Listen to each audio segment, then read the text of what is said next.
Good evening, everybody, and welcome to the brand new Racetech V8 ESC Endurance Series. I'm joined in the booth tonight by Mr. Pete. Good evening, everybody. And also Mr. Bill Switzer. Hello, everybody. Welcome. And working the magic in the background is Mr. Sam Boozin. Hello, Sam. Hello, everybody. So, last season we had the Sprint series running alongside the main series. This season we've gone to the other end of the scale. So instead of 20-minute races, we've got a full 10 rounds of 2-hour endurance races from some of the really, really good endurance tracks on the iRacing service. So, starting with you, Pete. Obviously, a new venture. We're back in the booth on Esia Racing TV. What are you expecting from this endurance series? Are you expecting a Mike Taliancic domination with his fuel saving, or do you think we're going to see some of the newer drivers get up the top there and have a go at winning this championship? One thing to note for anybody that's watching this for the first time and didn't see us out at Watkins Glen last week is that we've got brand new cars, and with the brand new cars come the tyre model, so I'm sure that that will spell some conversation in the booth, and potentially with some of the drivers that end up crashing as a result of the tyre model. But Daytona Road, fantastic track. It is a track that you can endurance race and fuel save on. We never managed it, did we, Clyde? Because we got lapped about 4 times when we drove MX-5s around here once. It's got massive braking zones at certain points. So into the bus stop, you can't go flat through there in this car. And at the end of what is the start-finish straight in inverted commas, you come out of what is turn 4 of the oval track, and then you dive onto the infield, and that braking zone it feels off camber when it's not, and you've got to scrub off your speed really heavily. And just watching the practice so far tonight, there's quite a few people struggling with the deterioration of the tyres and how quickly they go away from you. So that should be fascinating. Most definitely. And Bill, obviously you are a part-time Floridian.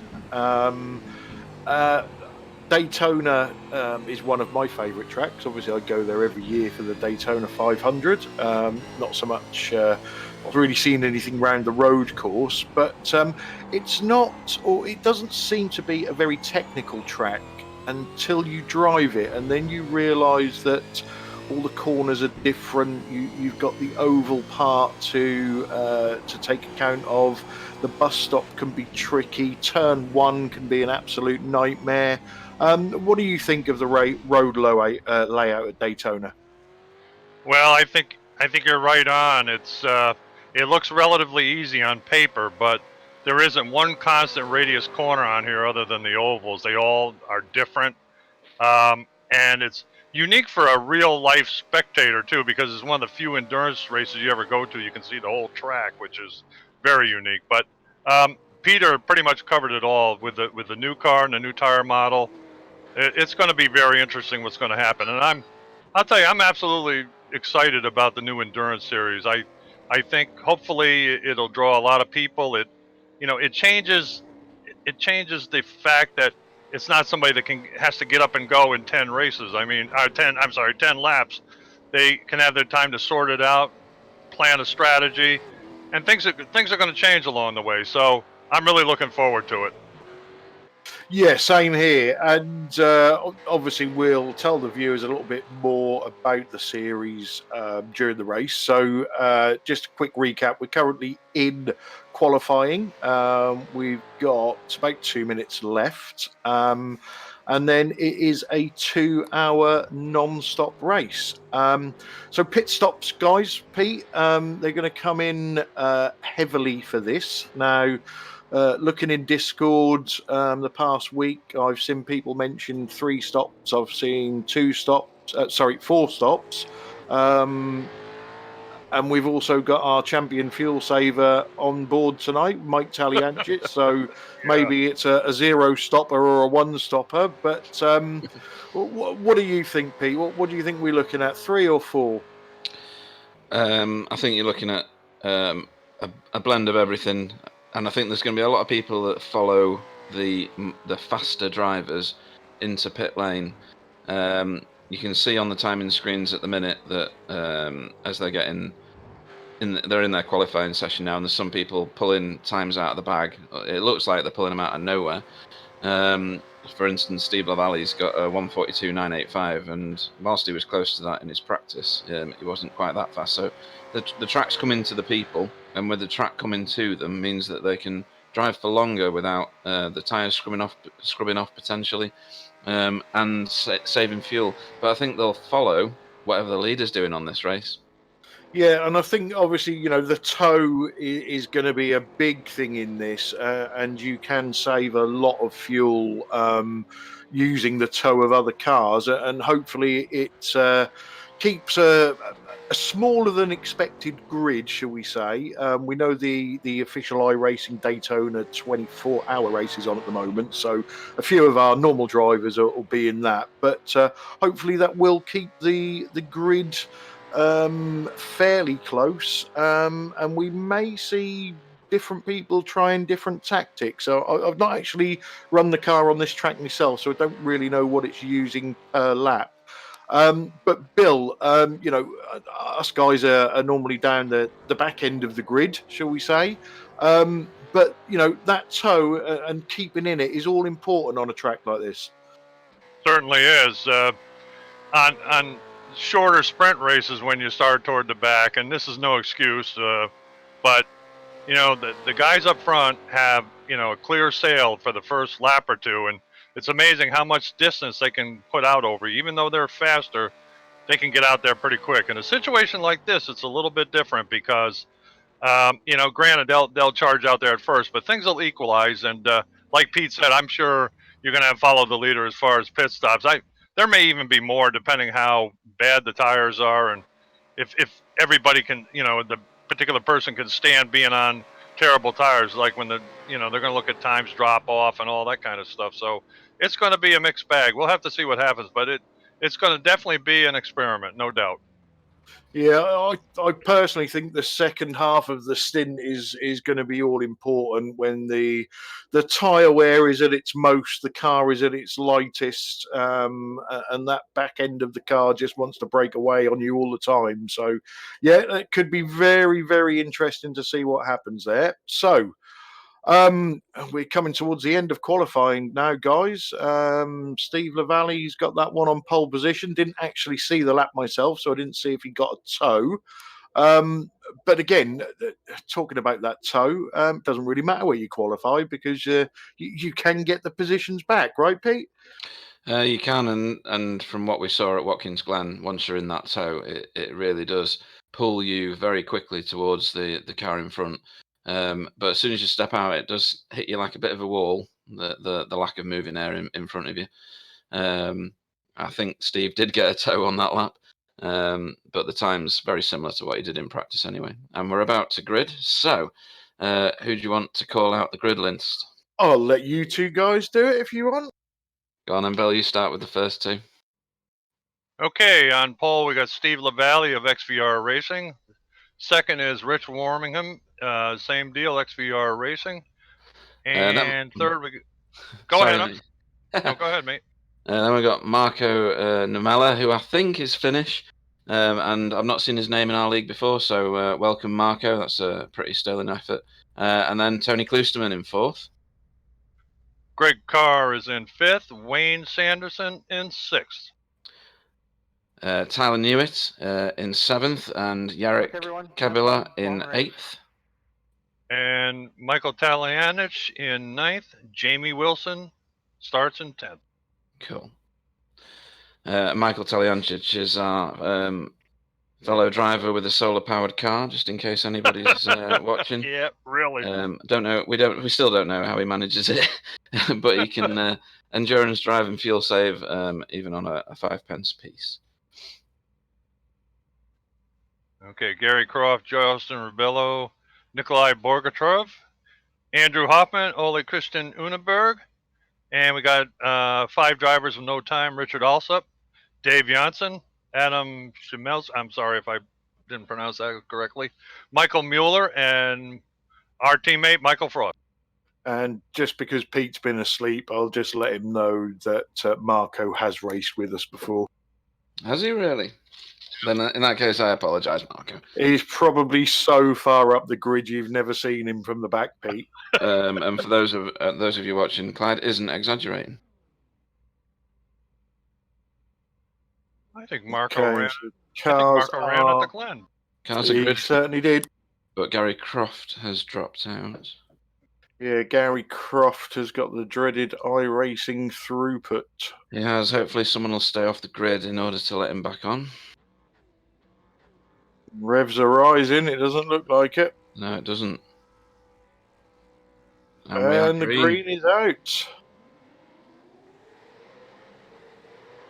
We've got a lot of crowd in, just back from the top 4.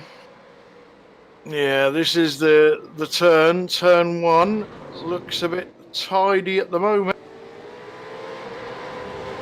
I'm sure I see Mike T in the background down below the yellows trying to make a pass.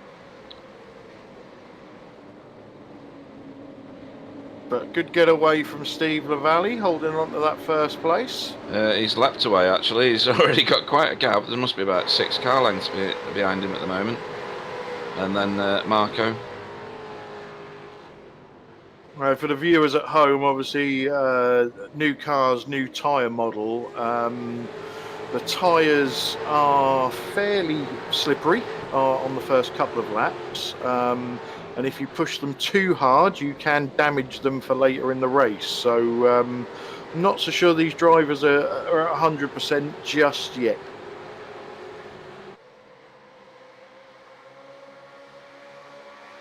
We've got a bit of position swapping. I think Andrew Hoffman may have got one over on Richard Alsop in that last very slow corner. I can't remember which corners they are. There's not many named corners on this track, folks. It's been very basically called turn 1, followed by the equally imaginative turn 2. Yeah, I think you're right with Andrew getting past Richard there, and just watching from the front, just seeing the draft close everybody up. Rich Warmingham is making a move on Marco Namella, and I think he's actually going to go for the lead. Yeah, crosses the line in the lead. That's impressive. Oh, someone's very wide there. Yeah, I think that was Marco. Went very wide and then nearly got collected by Tony, I believe. I think it was Rich. All good. Yeah. So at the minute we have. Oh, where am I? We've got Steve Lavallee out front. Oh, Tony Wilson has spun. Yeah, I saw that. He's underway. Didn't contact anybody. No, he's slow leaving that corner.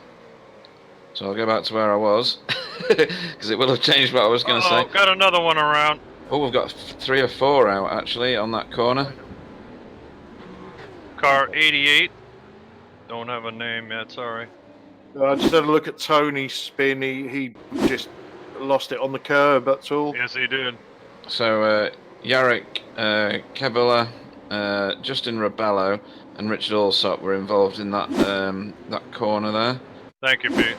On the off track. I don't know that anybody actually collided with anybody else. It looked like they all spun and missed each other. Yeah, Tony Klusterman's busy doing a number on Ole Christian Unneberg at the moment, as he carves his way back through the field after his solo incident. Yeah, there was a little bit of contact there, guys. That right. was Richard Alsop getting into the back of Jarek Sabula. Look, we got a bid for the lead. Steve Lavallee and Rich Warmingham. Yeah, that's teammate on teammate, isn't it? Yep. Okay, Warmingham's gotten by. Yep, clean move, as you'd hopefully expect from teammates, although I've been guilty of that in the past.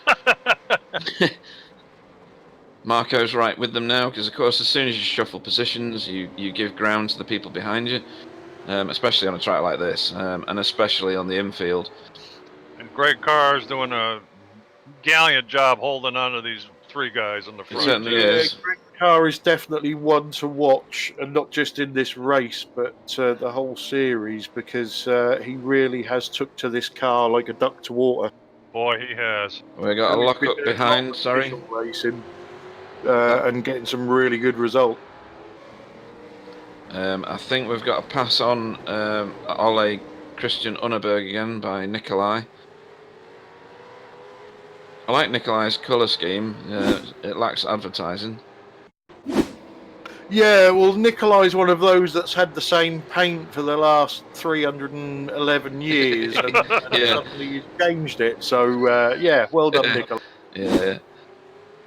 The Jaws music should be playing because Michael Talianchis is in 5th, and we know that he can fuel save. Don't know what he's like in this car, mind.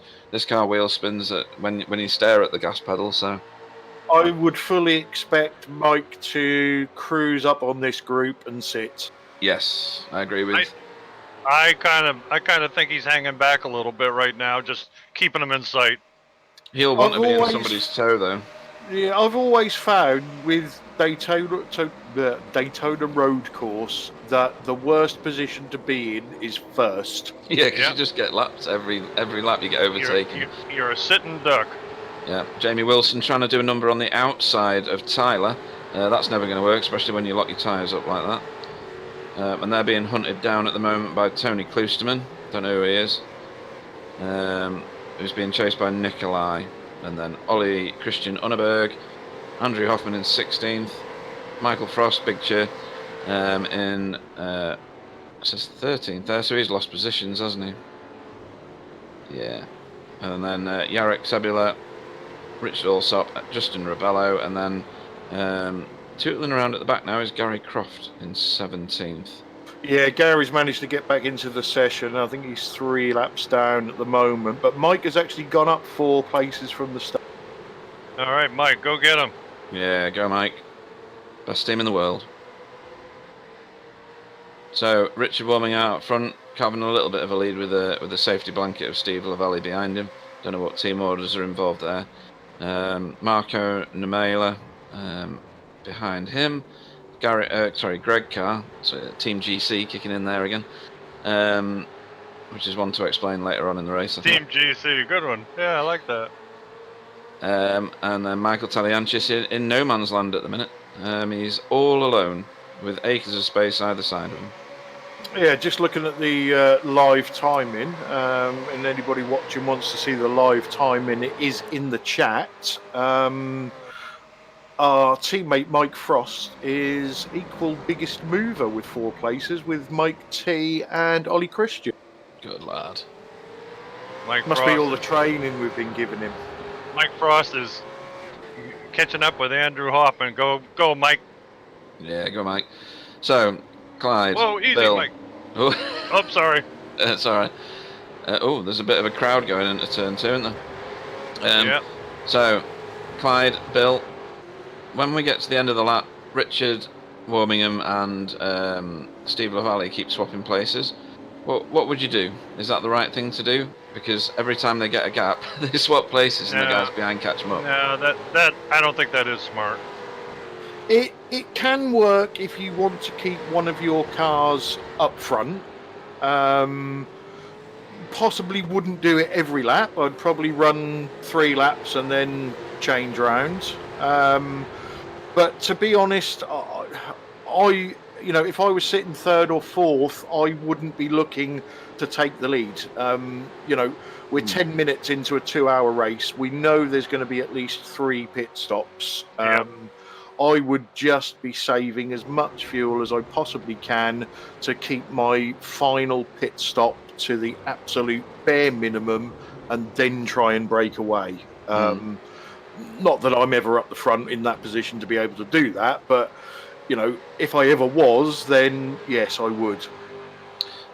Just for anybody that wants to view kind of how to do an overtake, Tony Kloosterman just overtook Jamie Wilson into the bus stop, but kind of lost it on the way out because these cars got no traction, and he nearly got overtaken again by Jamie Wilson. Would you not? Can you even bump draft in this car? You could in the old one, slightly. You could, but this one we've found is a bit like tin foil, right? Exactly, that is the trouble. And to be fair, I'm not entirely sure that it works as in the NASCAR bump draft, because basically with the limited aero on these cars and that sort of thing, you're just putting two cars together, making a bigger hole in the air that makes it even easier for the car behind, I believe. Yeah. Somebody has just spun off on the infield. The guy with the "Don't tread on me, snake." I'm not sure who drives that car. Sorry. No, I'm not sure either, actually. It's Justin, was it? Thanks, Sam. Thank you, Sam. Yeah, so there's a couple of little battle packs here. Obviously, you've got the front four. Then you've got Mike and Tyler, not on their own, but a little way Tyler's back. not on his own now because he's getting done by Tony. He's just been done. Yeah, I've just seen that. And then you've got the gap and the guys behind them, Jamie and Wayne as well, all in that little battle pack. Yeah, Tony's going to act as the leader of that choo-choo train now, I think, because he's pulled the other Jamie Wilson up to Tyler. So they're going to draft him now all the way around this turn. I don't know whether we've got footage of this on the broadcast because I'm not watching that right now. Lovely. Tyler's about to do Tony, but that's not necessarily the best thing to do, is it? Especially not around the outside.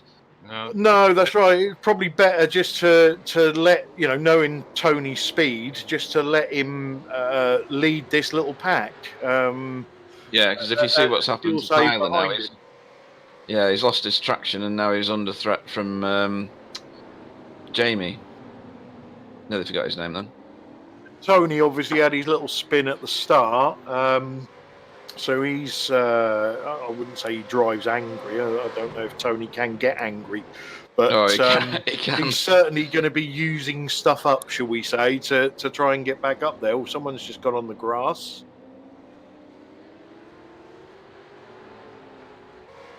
Mr. Hoffman, huh? Okay. Having a crack away. Having a crack at the grass. That was a weird one. I just looked up and it was almost as if he'd pulled over to let people. I don't think that's right. I'm just watching it back now. Oh no, I see. Yeah, he's lost it coming out of the International Horseshoe. So you're out naming one of the two named corners. Yeah, I only have to remember two for this one. So. So this is the lap where everybody's tyres should fully abandon them. You would think. Yeah, think they'd be in that neighborhood. Yeah, definitely. This is as we found at Watkins Glen. You don't get much time with grip for your money with these tyres on this tyre model. So expect some more locking up and some lack of traction out of corners, particularly turn one. I think it really does depend, Pete, on how much you abuse them at the start. I think the more savvy drivers that didn't abuse their tyres will get some grip for a bit longer. Yeah, you're probably right. And because I've got lead right feet syndrome, I end up burning up my tyres anyway. So I'm probably not the best person to consult on this. I think Tyler Newitt may have been a tyre abuser because he's sliding been having some massive wiggles behind Tony. Yeah, and when you're trying to keep up with someone like Tony, it's too tempting. He's naturally fast. He brakes later than you. He's on the gas earlier than you. He's smoother through the apex of the corner, and you're desperately trying to stay in his slipstream. You're going to do that, aren't you? It's funny mentioning Tyler at the International Horseshoe there. He was right on Tony's tail, coming there, guns a-blazing, and Tony just belted out of the corner, left him spinning. Yeah. Tony's smooth around here. He knows how to drive this car blindfolded already, which is why I hate him. And everybody else hasn't quite got his level of skill, commitment, dedication, whatever you want to call it, that makes Tony There was do there what he was does. another example through the bus stop. Tony broke a little bit earlier. Tyler closed in on him, and Tony just blasted out of there and picked up 3 or 4 car lengths more.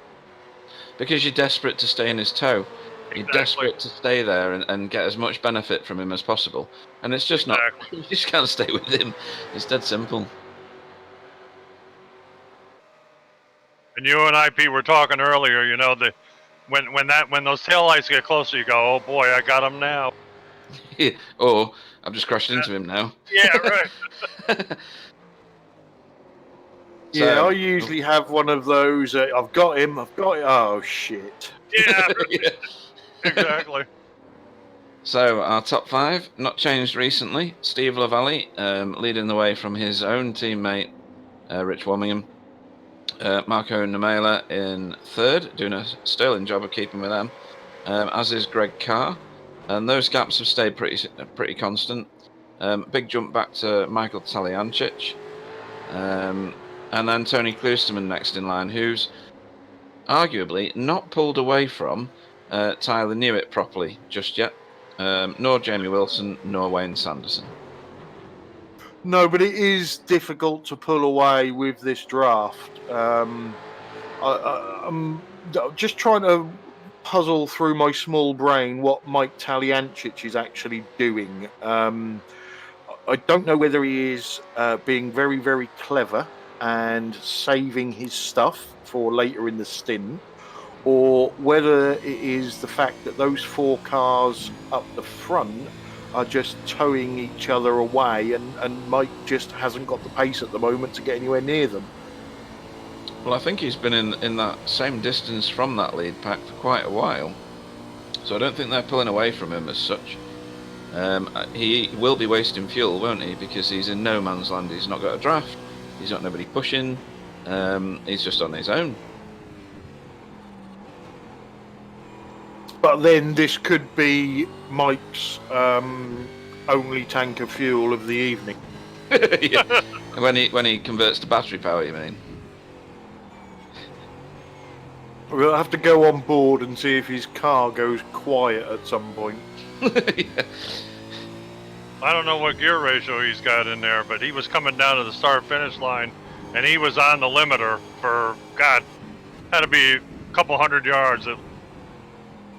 Which is going to be odd, isn't it? Unless that he's in the top end gear ratio, because his if he is going to fuel save, which it doesn't look like he is now, then he'll have to be in somebody's tow. And when you're in someone's tow, you naturally hit your rev limiter if you've not got the right gear setting. That's right, and he wasn't in a tow either. He was by himself, which that would concern the heck out of me. Unless he's got it so high that he's not in 6th and he's in 5th. But I don't think this car works like that, does it? I didn't notice. I'll have to check. I'm on board with him now.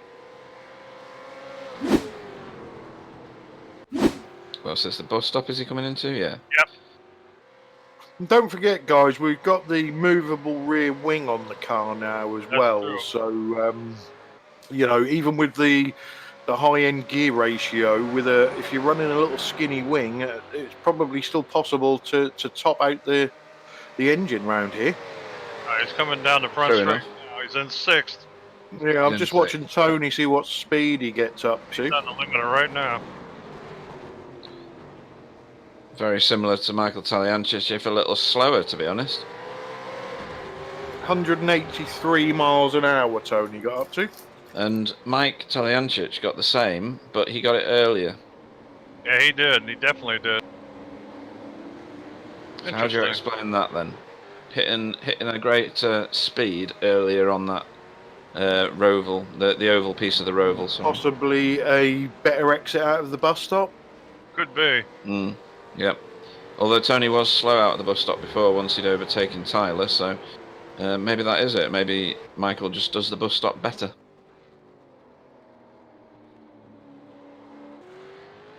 I don't think Michael's pushing awfully hard. I mean, I see him a little squirrely here and there, but nothing out of the ordinary. But Tony has now broken away from Jamie Wilson. Yep. What happened to... Oh, Tyler Newitt must have had some sort of moment, because he's now much further back. I don't know what's happened there. I don't even know how far to rewind the footage in order to find out. But he's dropped quite a way back from where he was. And Tony has now got himself, well, he's had free air for a while, but now he's got free air behind him as well.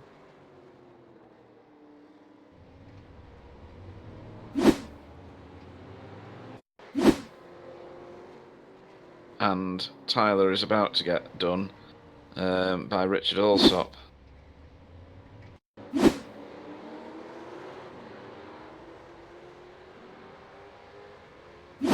So the leaders are going to be starting lap 12, I believe, now. And when do we foresee the first pit stop, Clyde? I would guess somewhere, but I don't really know. I've not really done any running. I would guess 17 to 20, maybe. Yeah, I was gonna say 15 to 17, but you might be right. I've just seen an image of Mike managing to have a spin. Successful spin. Well done, Mike. Tyler Newitt lost his positions in, I think it's turn 3, because I think there's a kink after turn 1. And he locked up his tyres and ended up on the grass, which has put him where he is in Richard Alsop's grasp. I'll just spend a few moments getting back to live footage. Nikolai did a bit the same, a bit after in the same corner. So this is, cheers Sam, this is symptomatic of the tyre wear, right? Most definitely, because there's a lot of cars actually wiggling now where you leave the road course and go back onto the oval. Yes, yep. So this is going to be an education for everyone here, because they won't have raced an endurance race in this car that I know of, because that's not an official series thing. So everybody's into new territory at the moment in terms of tactics and how you would approach an endurance race, right? We would think so. I'm not sure if they started Scops yet. Scops goes pretty far. For the benefit of the viewers, do you want to explain what SCOPS is? It's a series over in Australia. I don't know what it stands for, but Supercar something. But it's all the Premier Series. Yeah, it's the okay. Thank you, Clyde. It's the doggy dog guys of the V8 world. The Madison Downs, the Jake Burtons, well, if you're familiar with this, you know who I'm talking about, and it's a really strong, bloodthirsty series. So basically, what Bill is trying to tell everyone is it's the junior version of our series. Yeah, I guess you could kind of call it the premier series of V8 Supercar Racing, E-Racing. So, interestingly, Tony's not gaining massively on Michael Talianchis. He is gaining, but not hugely. He's definitely pulling away from Jamie Wilson, who is getting caught by Wayne Anderson hand over fist. Richard Alsop has now done Tyler Newitt. Don't know whether there was any footage of that, because I certainly missed it. Behind them, in 11th, is Nikolai Bogatayrov. Jarek Sabula behind him. In 12th, Oleg Christian Unneberg in 13th, Justin Ribello in 14th, Andrew Hoffman after spins and a bit of gardening in 15th, Gary Croft in 17th, so who was 16th? Mike. Yeah. Oh, of course, yes. Mike Frost in now 17th. It makes more sense. And that's the field.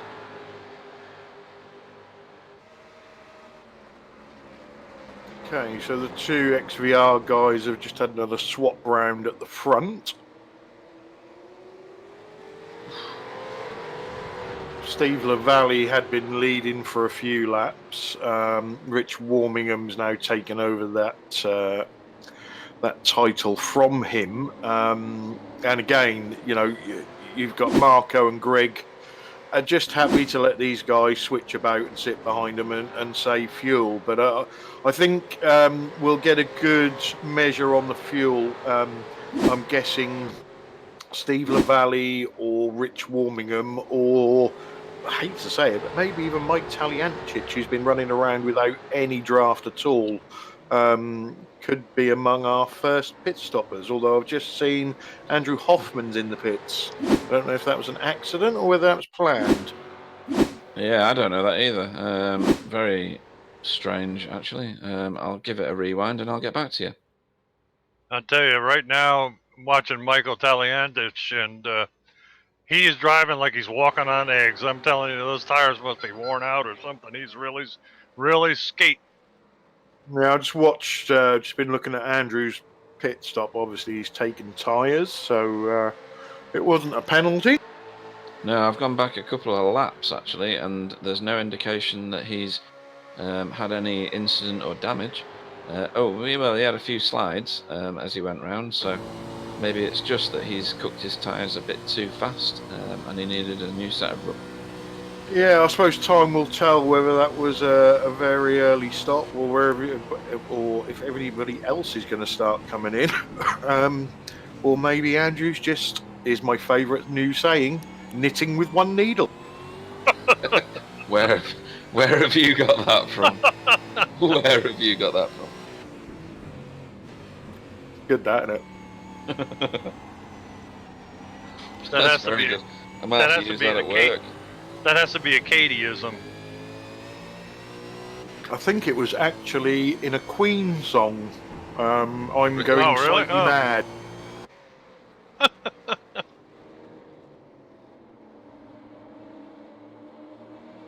So leaders, all four, are still out on the track.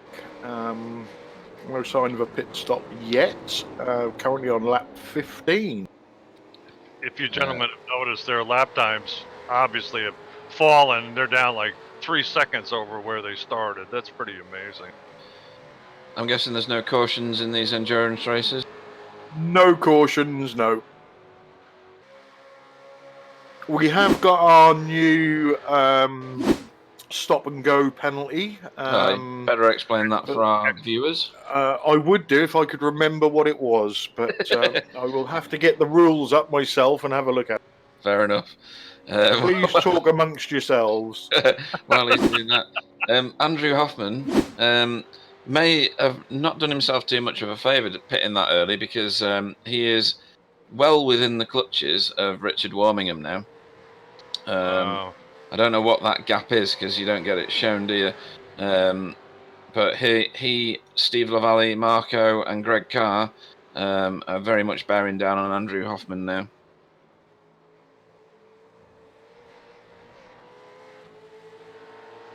Boy, Greg Carr's done amazingly well today. He's doing a great job. He is, and like Clyde said, he's adapted to this car very, very quickly. I've not seen why necessarily Clyde's made that statement, because there's a few people I think that have clicked with this car. I'm not one of them, by the way. If anybody watched what happened at Watkins Glen, you're not alone, Pete. We do have Wayne Sanderson about to get Jamie Wilsoned. So whether the footage is currently showing that, it is.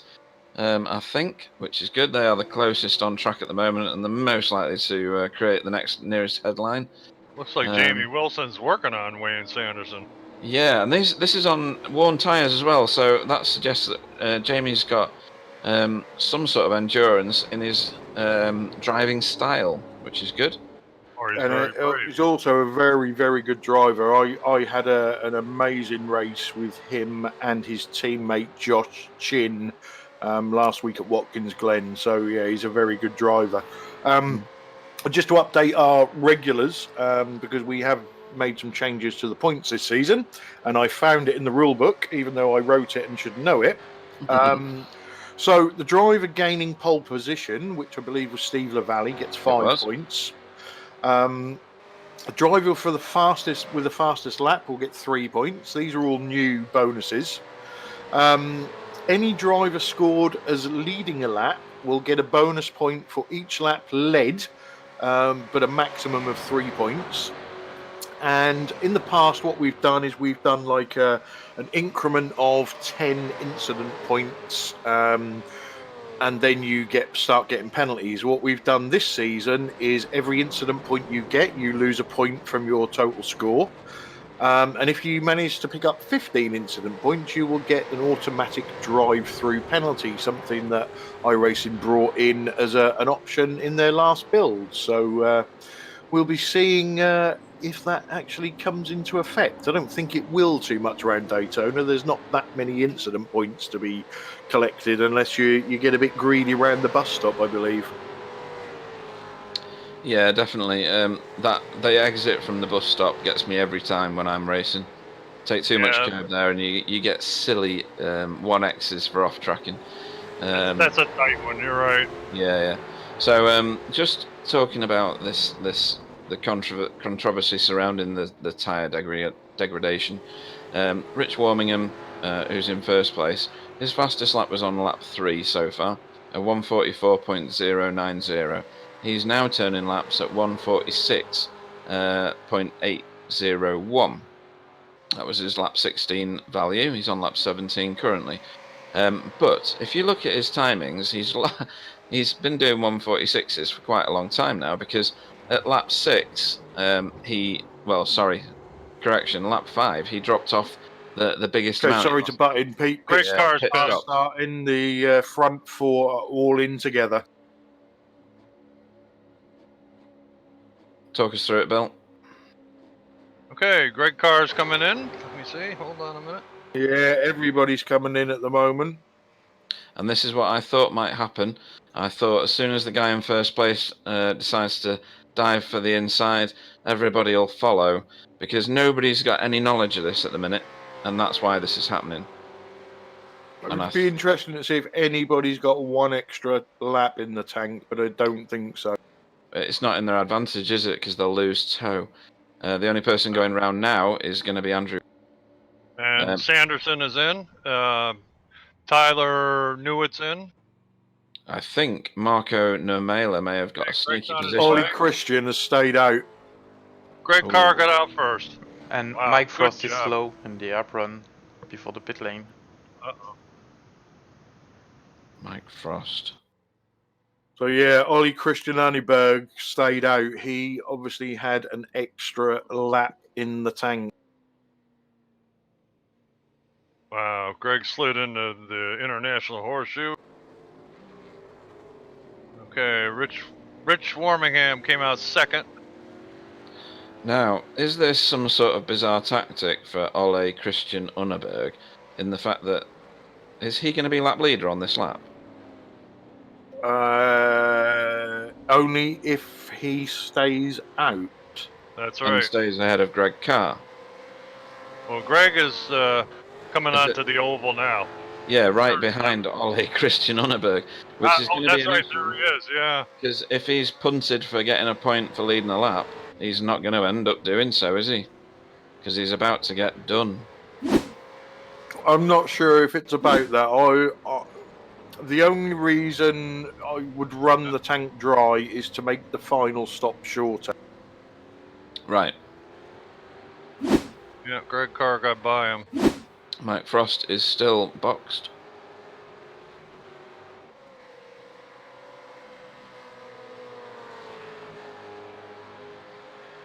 I'm not sure why his approach to pit lane was so slow. Must have been something before it. So it looks like Ollie's coming in the pits this time. There's nothing to indicate in the 2 laps preceding his pit stop that there was anything wrong, unless he's run out of fuel.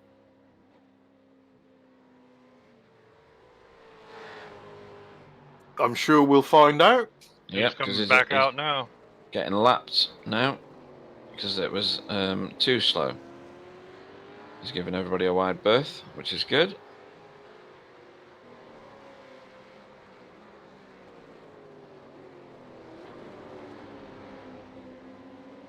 So Steve LaValle was kind of the biggest loser there, wasn't he?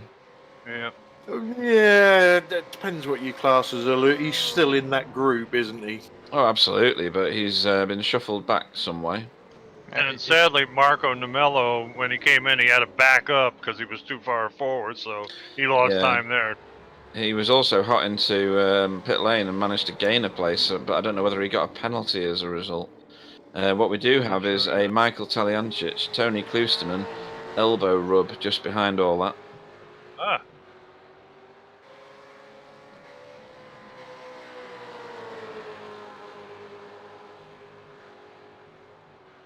And then there's a huge gap back to Richard Allsop, then Wayne Sanderson, Tyler Newitt, Jamie Wilson. Going around the international horseshoe right now is Nikolai Bekatyrov. Justin Rebello is entering there, as well as Jarek Sabula. And Andrew Hoffman is tootling round further back.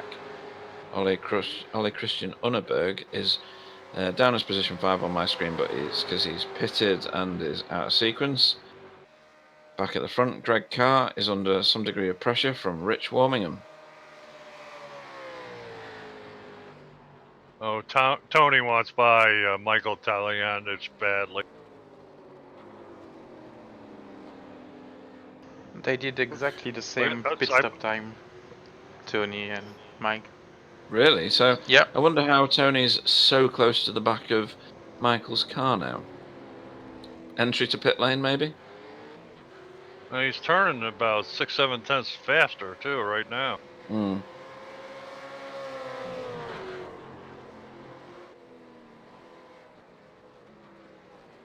Showing his nose, isn't he?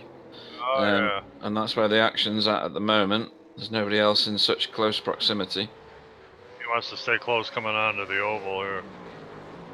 Yeah, I think really what these two guys need to do is just stay line astern and make a train. try and push each other forwards to catch up with that lead group. I agree with you, Clyde. Yeah, between them and the lead group, of course, is Michael Frost. I don't think Tony's waiting, by the way. Just looking at his car posture. Ooh. Michael's let him go. Yeah, he let him go. Michael must be fuel saving or something. He made that extraordinarily easy.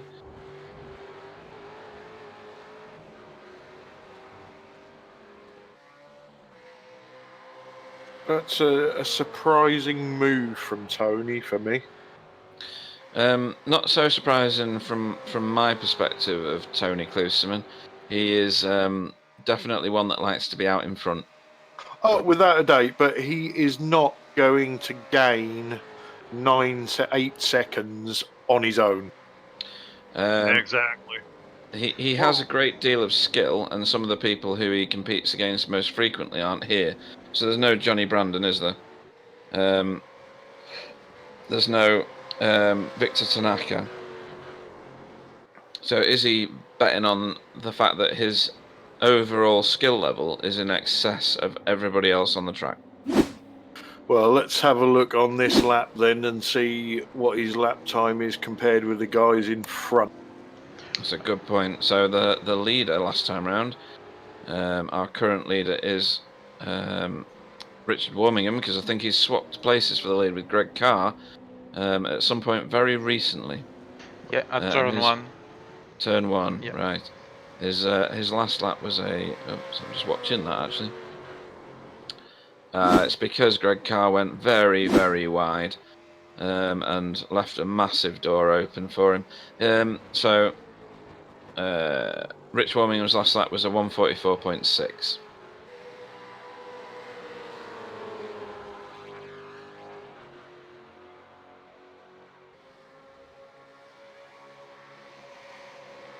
So you've got Marco Namella in 4th doing a 44.11 and Tony did a 45.12. Yes. Let's see what they do this lap now that Tony hasn't got to overtake anybody. Marco Namella has 44.3. Yep. Rich Warmingham did a 45.007, basically 45 flat. And Tony's 9 tenths back. Isn't that interesting? So he's losing ground. So it seems like your words of wisdom, Clyde, much as I resent having to say this, are correct.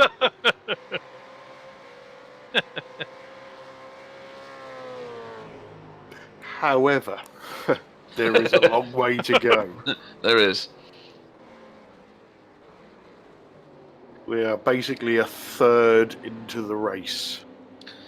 We are, and what's comforting from a spectator's perspective is the top 4 have included the same names, and we're on lap 22. They've shuffled about a lot, but they've not lost each other out. Yeah, and our biggest mover at the moment is Richard Alsop, who's gone up 9 places to 7th from starting 16th. So Yes, he well has. done, Richard, at the moment. Absolutely. Good man. There's a bit going on here between Jamie Wilson and Tyler Newitt.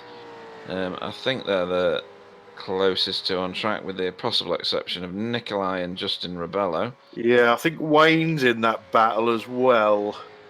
He is, but he's stretching his legs now. He's got out front of it. Or has he got out front of it? No, he's being tracked, isn't he? Yeah, it's fluctuating around the half-second mark, and then when they get on the oval, they pin him back again. I tell you what's going to be very tasty this lap is when those 3 get to turn 1. They are almost on the same bit of tarmac now. Look at that. So Big turn toe. 1's going to be proper tasty now. Jamie's only got one way to go, and that's straight down the middle of these 2 cars. Just looking from the inside of Wilson's car. On board. I think he had a look at the middle. He did, and then he common sense got the better of him, I think, there, and decided that 3 into 1 doesn't go. Again, though, it's sensible driving. It's, that's what keeps you going. third into a 2-hour race. You save them sort of moves for the last lap. Yeah, just remind me of that when we're at Bathurst next, yeah? You don't get to the last lap, Pete. If the last lap is lap 50, then I do. Change for the lead. Greg Carr has just very easily overtaken Rich Warmingham, so I'm going to assume, because I'm on Rich Warmingham's side here, that he got a bad take out of the Universal, what's it called? International Horseshoe.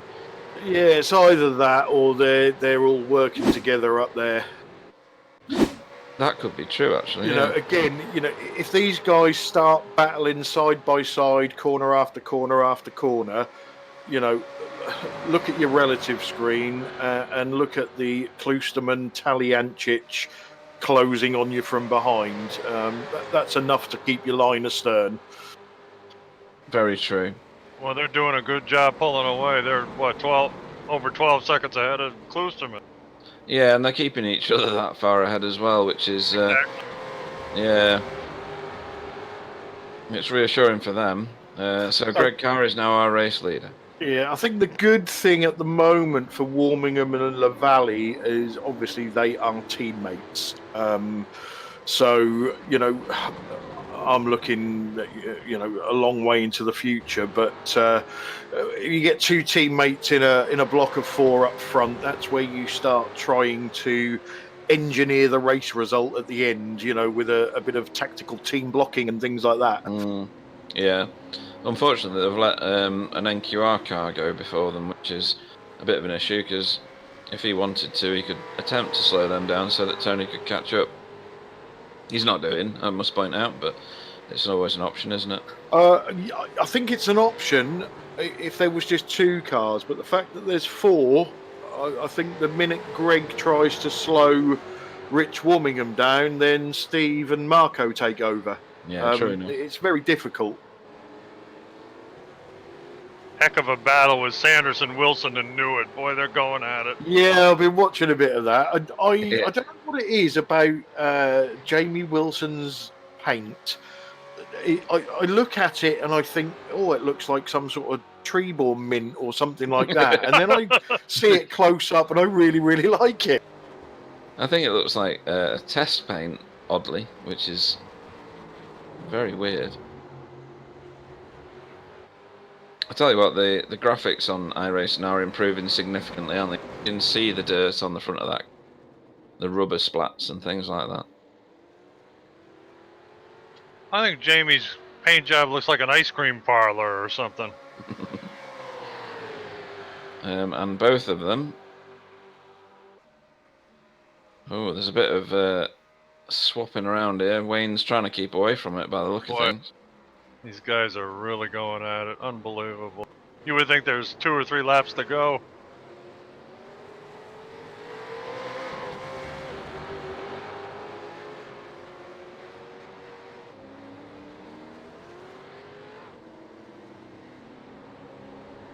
Yeah, they are the closest battle that we've got on track at the moment.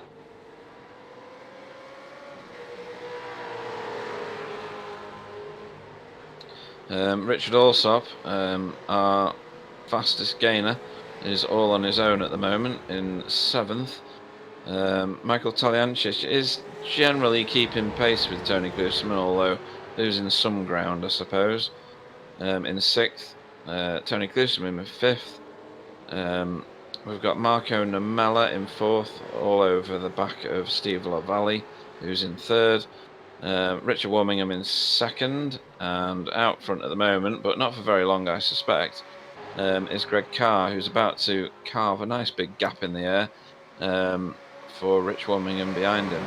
So I think Mike by Frost is in the pits again. Is he? That's sad. That is the best team in the world.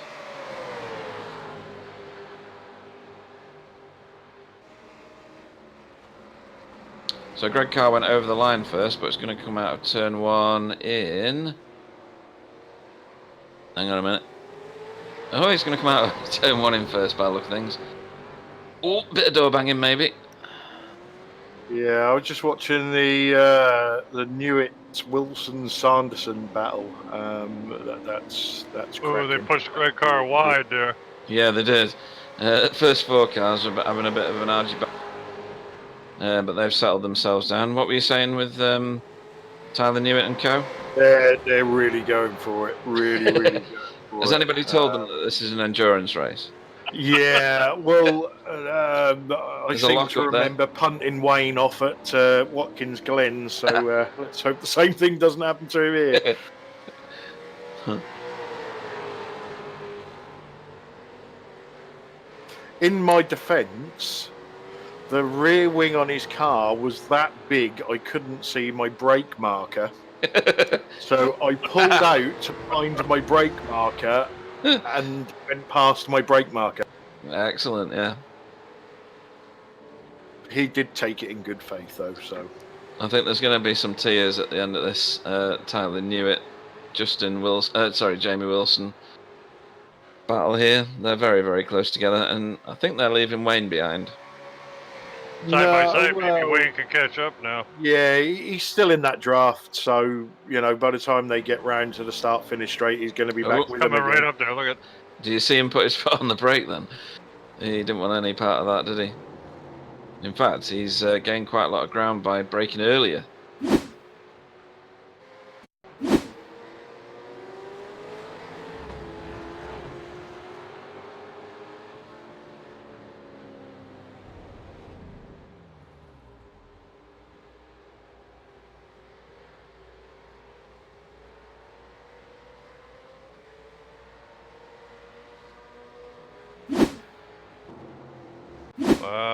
Hey! Just send Yarrick around.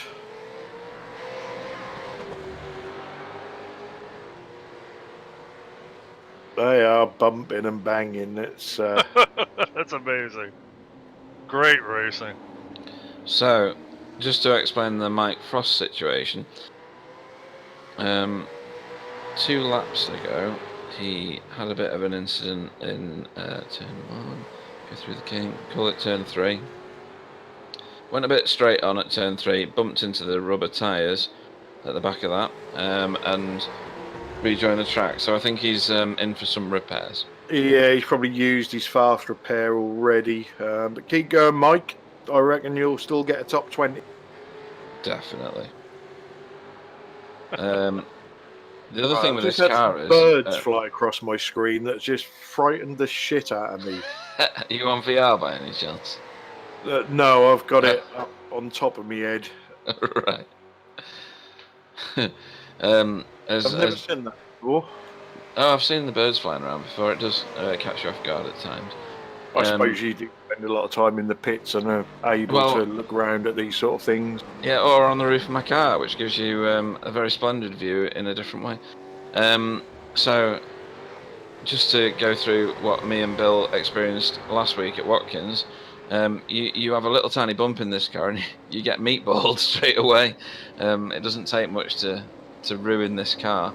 It's certainly not as robust as the previous version, is it, Bill? Oh, heavens, no way. As one of you gentlemen said before, it's like tinfoil. It just, I mean, you just touch something and, there's major damage, which is not real good. Can anybody account for the whereabouts of Yarrick Sebula? Yeah, Yarrick I did see Yarrick have a spin, and now he's got the dreaded receive throughput fell to an unacceptable level. And Mike Frost has disconnected as well. He has. I've just noticed that. That's a shame. That's £5 then, isn't it? It is. That's a rage quit, surely. $5.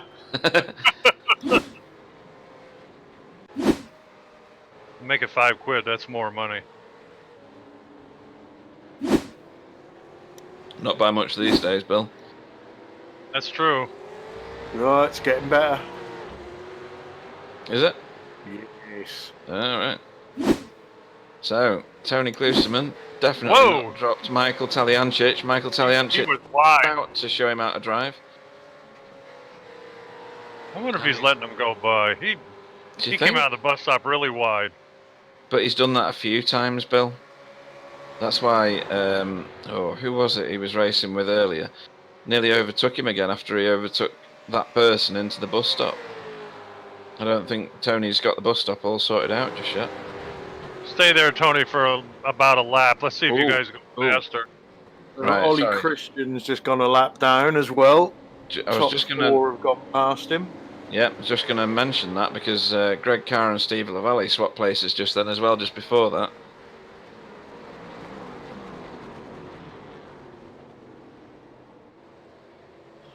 So your top 5 at the moment, Rich Warmingham again leads the pack in first place, Marco Nomella in second now, Greg Carr in third, and teammate to the leader, Steve Lavallee, is in fourth. On track, Christian Unneberg is out of sync in 14th. Your 5th place car is back to Michael Taliancic, with Tony Klusterman following him round now. Tony's last lap was a 1:47.9, which is the reason that I'm pressing rewind so fast right now to find out what happened. Definitely.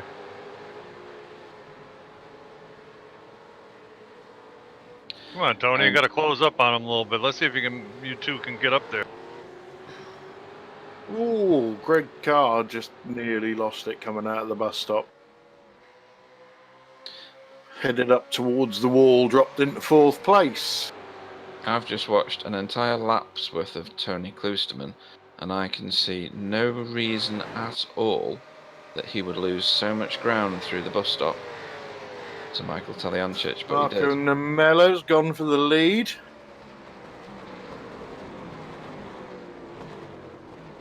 Gets it done into turn 1.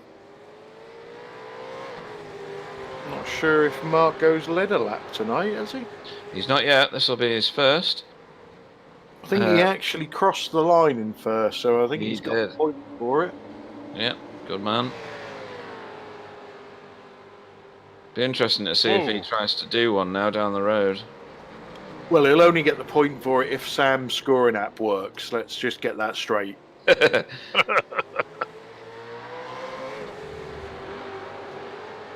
I think Tony's got an issue. Yeah, do you think he's knitting with one needle? That is a good saying. I like it, and I am stealing that. So, I've no idea.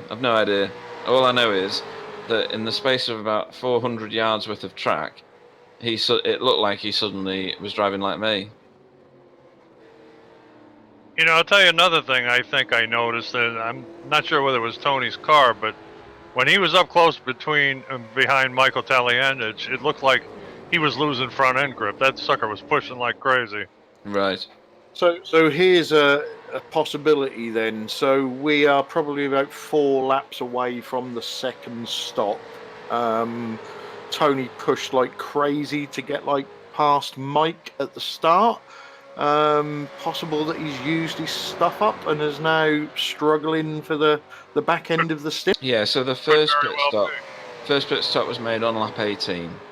Well, it was lap 17 Yeah, going into on to 18. Yeah. So, yeah, maybe he has. You'd be looking at. It's 5 laps away, isn't it? Or 4 laps away, or something like 4, isn't it? that. Yeah. Dunno. Not willing to commit to an answer to that. He looks a little closer now. Looks like he's pushing a little harder. He does. Yeah, just see Marco coming off of the International Horseshoe, and the back end had a massive wiggle. So, these guys are struggling for grip now. And like I say, if Tony used his stuff up early, he could be in trouble. Yeah, top 4 are very close together again, by the way, just for Sam. They're almost pushing each other around, cheers Sam. These guys, just thinking about time, these guys need to get to the hour point to be able to do it on 3 stops. Yeah, exactly. Very true, actually, yeah. Exactly. Last stop was on lap 17. For everybody. For everybody, except Old Christian Linneberg. And Mr. Hoffman. Yeah, Mr. Hoffman's exactly. in now. Right, so he's early for even his own pit stop, He's right? got an alternative strategy, He's but doing that 4, means he's probably gonna have to do another 2 stops with a real splash and dash at the end. Yeah. I wonder if Tony was laying back to let his tires come back a little bit or something, because all of a sudden he seems to have a little more spunk right now. That is possible, Bill. You abuse the tyres, you can cool them down again. He's looking. Here he comes. We got Side by side. a bit of tete-a-tete for the lead here, going into the little kink bit. I don't know whether that's a real turn or not. And into turn 3 here. Who's that? Is that Steve? The cars look the same from the Steve's distance. in front. Yeah. Then Marco, then Rich, then Greg Sitterman. Bloody birds. and Tony Kluseman has passed Michael Talianich. Is that a turn 1 job? Cross the start-finish line. Well, how is Michael so far back from Tony all of a sudden? I'm just rewinding myself personally. Yeah, so he got a huge amount of tow. Passed him with ease before the start-finish line. Exactly. And then what happened? Oh, Michael just let him go. Wasn't having any part of a tussle in there. It's funny, isn't it? You can see the people who acknowledge the fact that it's a 2-hour race. They're not willing to get into anything with anybody that might stop them actually finishing. Yeah, and we're coming up on the hour mark now, lap 32. So we're predicting, going by the first stops, that the stops are going to happen on lap 34. I would suggest that's right. Could give us about a 68 lap race. Richard Alsop's doing a heck of a job, let me tell you. He's a little bit behind Talianich, but considering where he started, he's doing terrific. Yeah, I'd agree with that. I think Greg Carr is the coolest cookie on the track at the moment. No doubt. He's just laying off these top 3, just staying in the draft and not getting involved. Yep.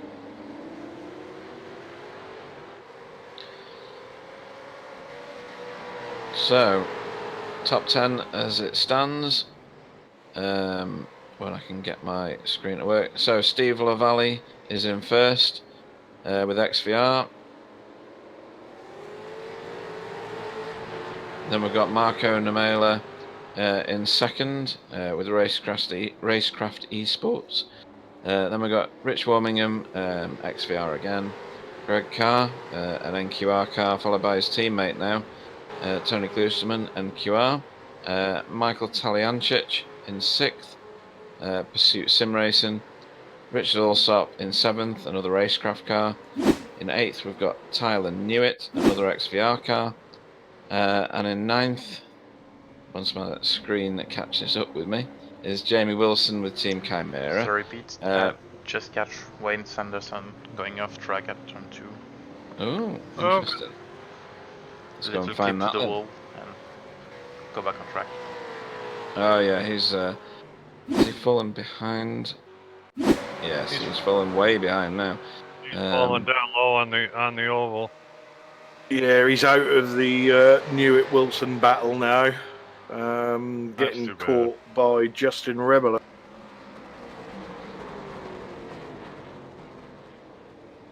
So, probable pit stops this lap.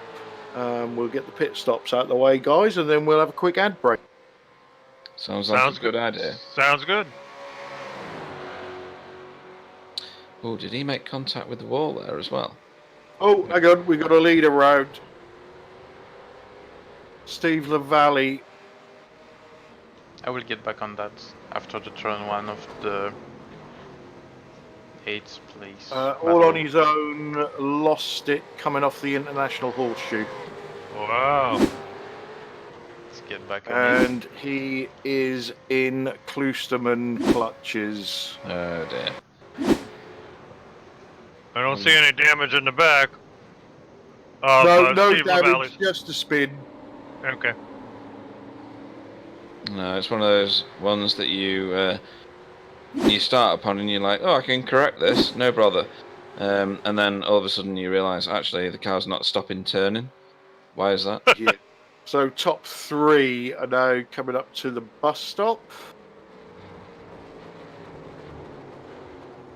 Certainly are. So Marco Namela leads us to the bus stop. Let's see if the prediction is right and these guys pit. I think they might have one more lap in them. Justin Rebelo has pitted. Here we are. No, And here we they're coming go. in. Yeah. That's a rather over dramatic Rich Warmingham, isn't it? Rich, I think, only just got it stopped. Ooh, Really? There was Okay, nearly LaValle's contact in. in Yeah. the pit lane. Bit of swapping because his pit box is further on, isn't it? Yeah, Tony's Tony in. and Mike are in. Yep, they're all in. I think the only Richard one that Alsop's will in. possibly keep going is maybe Ollie Christian has got that extra lap in the tank again, but it didn't really do him any favours last time. What this is telling us is Michael Taliancic hasn't found a way to fuel save in this race. Indeed. Maybe he has. Maybe he's. Well, he's he'll be out Maybe it's earlier a than double everyone else. bluff.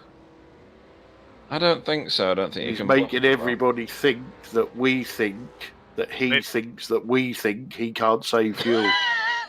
Even I can't follow that. Boy, So Greg Carr again, a quick pit stop. Came out second, but really did a great job. Wow. yeah. So Marco Namela leads them all out again after that pit stop. Up, Tony's up behind LaValle. Yep. So everybody is as they entered. So Michael Taliancic didn't have any extra fuel in his tank. Richard Allsop follows him out, which is an impressive piece of work. Really? Fastest stop of the top 6 is Marco Neomela with 31.3. Oh, Right. Oh, and 2 of the leaders have gone off in the horseshoe. They Uh-oh. certainly have. Rich Warmingham on his own. Greg Carr and Marco Namela, Oh goodness. Let's see what I think all on their own. both all outbroke on their own. themselves. Yep. Whoa, New tyres. Taliancic is off too. I think he was crashed into the guardrail. it was if Marco and Greg were using each other's brake points. Something This is like going to that. be a massive advantage for Rich Warmingham. Or Tony Klusterman. Well, Rich has got obviously he's got no toe now. He just needs to go like the wind and see what sort. I just seen Mike's, yeah, he got a tank slapper on.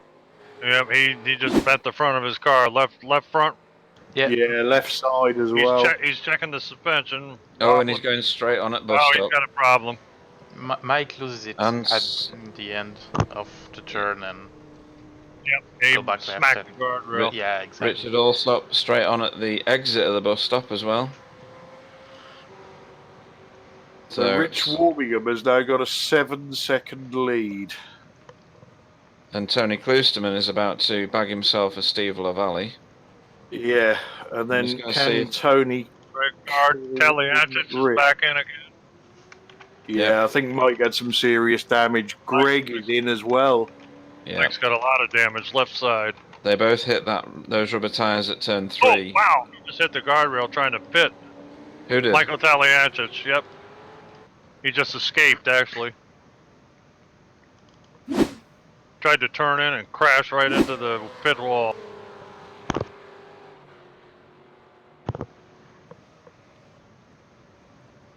That was really weird. I don't know what he's done there. Unless he had control issues, but he's reset the vehicle.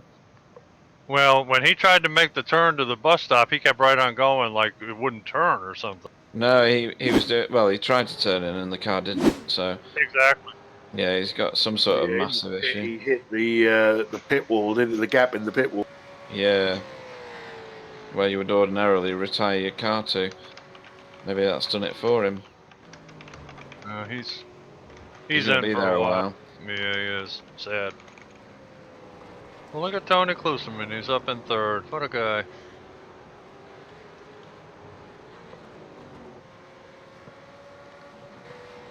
So these two now. Now this is where Steve can play teammate, I think, because exactly. If he holds Tony up, Rich runs away. If Tony gets in front of Steve and Steve doesn't go with him, that slows Tony down. Very true. Ooh, do like a bit of plot and intrigue. It depends whether Steve's got the capability to hold Tony up, doesn't it? In terms of, you can try and hold people up, but then you just get overtaken anyway. Yeah, and to be honest, I don't think you can hold people up on a draft track like this. But if Tony goes past and Steve backs off, it's literally Rich's pace against Tony's pace and no draft from anybody else. Yeah, the thing that's in Steve's favour is he was the pole sitter, and he was the one that the 142.9. So he's got the ability to pull laps like that. So even if Tony does overtake him, he can stay with him. Yeah, but if he stays with him, he will make Tony faster. True enough.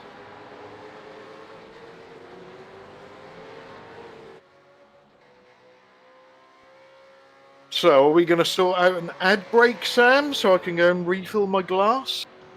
Yep, sure we can. So, ladies and gents, we have our first ever Racetech V8 ESC ad break coming up. Let's hope you enjoy it. Stay tuned for a word from our sponsor.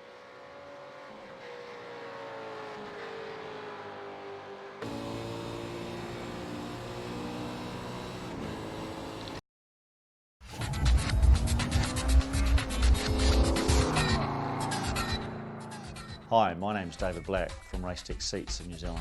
We've been designing seats for 20 years now for race cars and have come up with some philosophies that we believe are necessary in a race car to support the driver and to get him home safe.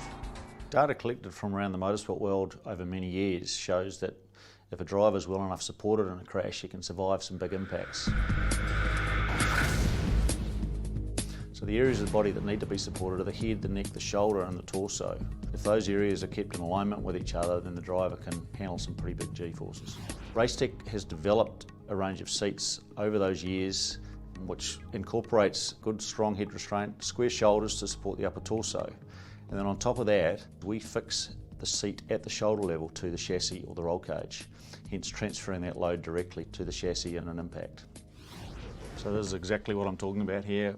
Just one of our standard brackets for back mounting to the roll cage. So obviously with this fixed to the roll cage, there's absolutely no way that the top of the seat can move at all. So therefore the driver obviously gets much better feel of what's happening in the race car.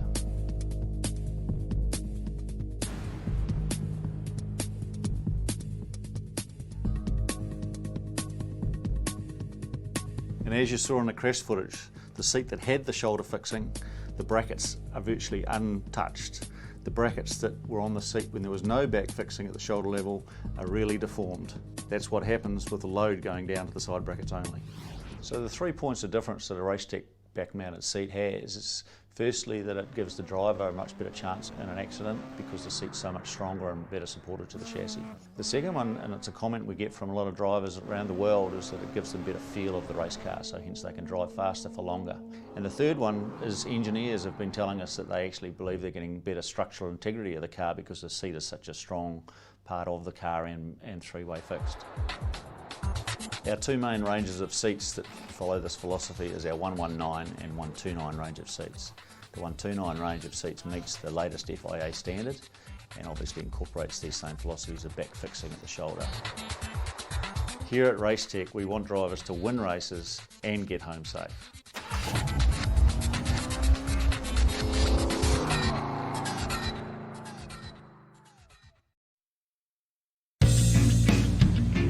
This particular vehicle was set up with a full containment race seat, specifically designed for drag racing and road racing, and this drag car is required to have 2 seats. This full containment seat has back mounting designed to keep the driver fully contained in a rollover or wreck. The seat belts are polyester. We spent a lot of time in research and development in creating a seat that has specific shoulder supports that wrap around the driver and keep him fully contained. We have projects with Aston Martin, McLaren, Porsche, and we have a warehouse operations here in the States. We also have a dealer network that is listed on our website, and they can buy off our website direct.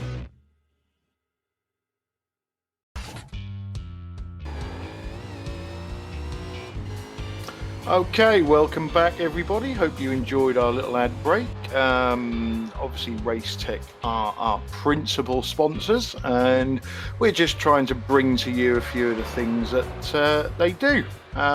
So yeah, tune in every race and we'll see what's going on with Racetech. So guys,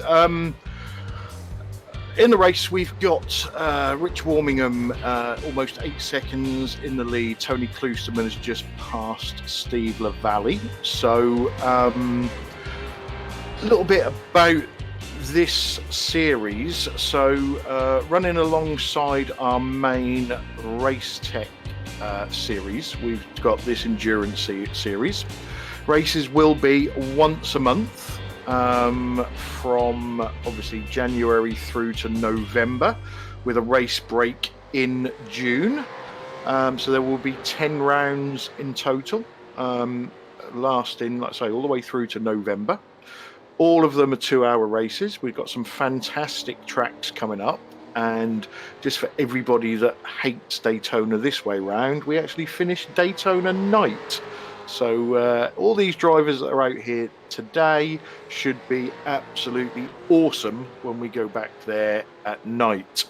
So guys, glasses are refilled. Cheers everybody.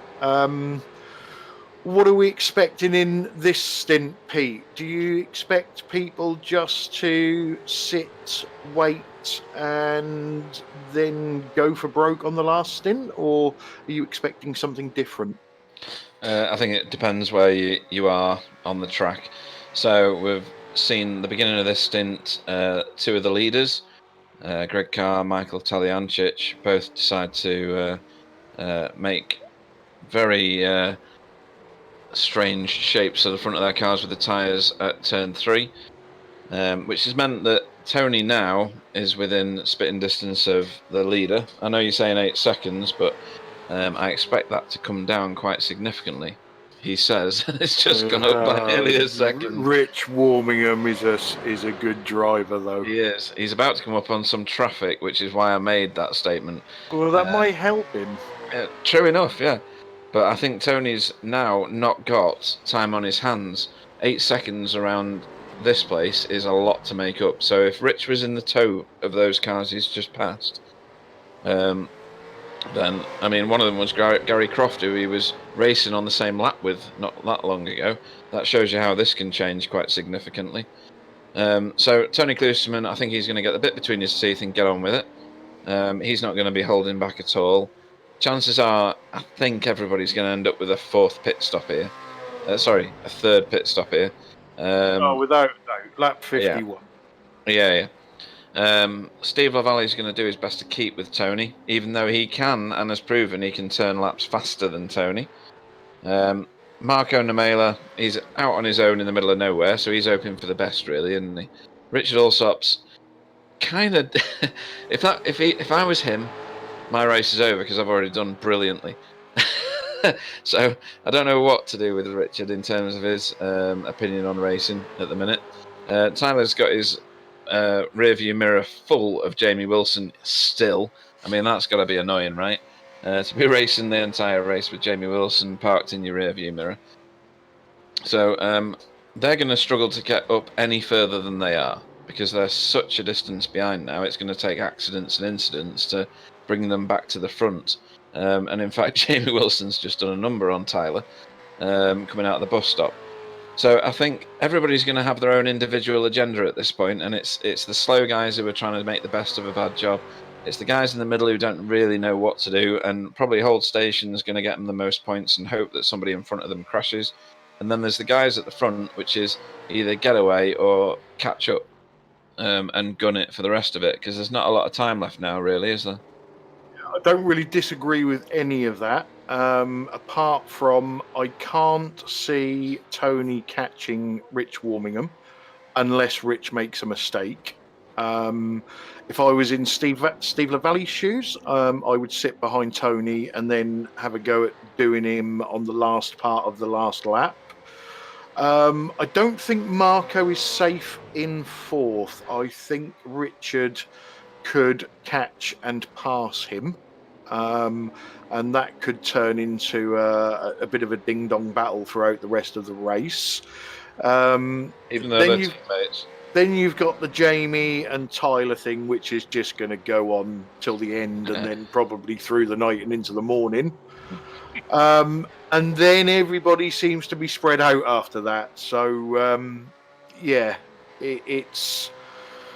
So I'll just watch Tony for a couple of laps and he's pushing hard, but making mistakes and not getting that gap down. Yeah, I'd agree with that. And Steve's back on him now. Richard has actually pulled a second so far on Marco in the lap and a half that I've been watching. You know, something interesting, guys, that I've been watching is Gary Croft is right behind Rich Warmingham, and unfortunately, you know, Gary had an internet problem before.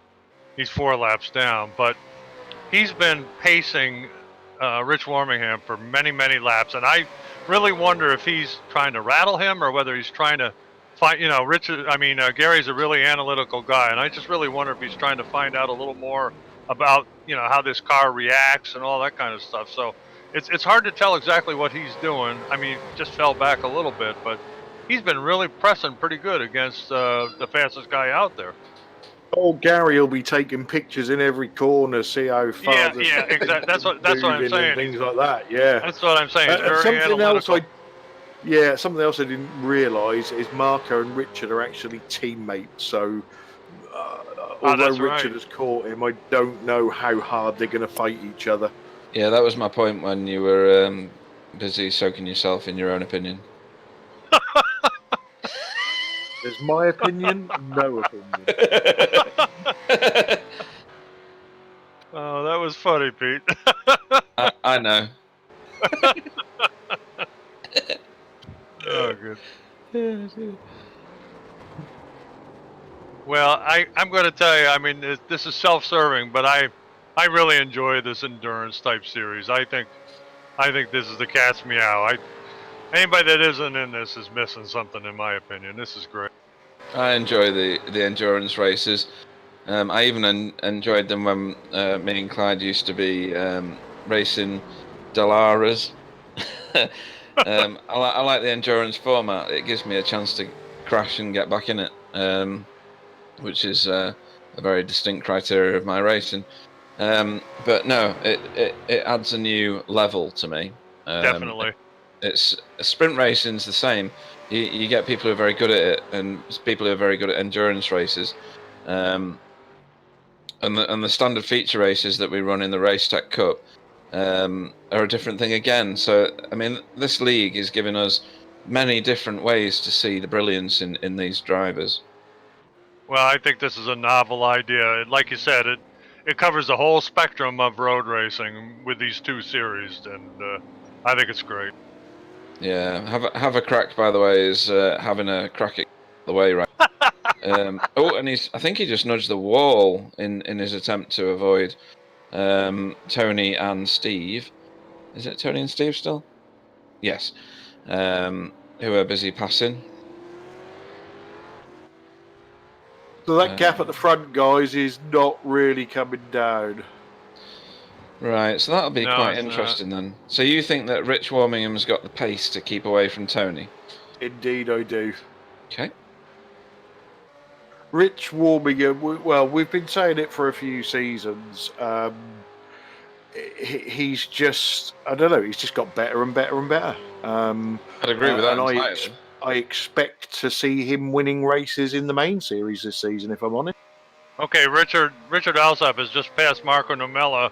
Marco was practicing his drifting and almost lost it, and Richard scooted right by. Richard has picked up 11 spots since he started. That's excellent. That is impressive, isn't it? Very much so. Even on an endurance race, that is impressive. Absolutely. And obviously, the other big thing going on today is the iRacing Daytona Rolex 24.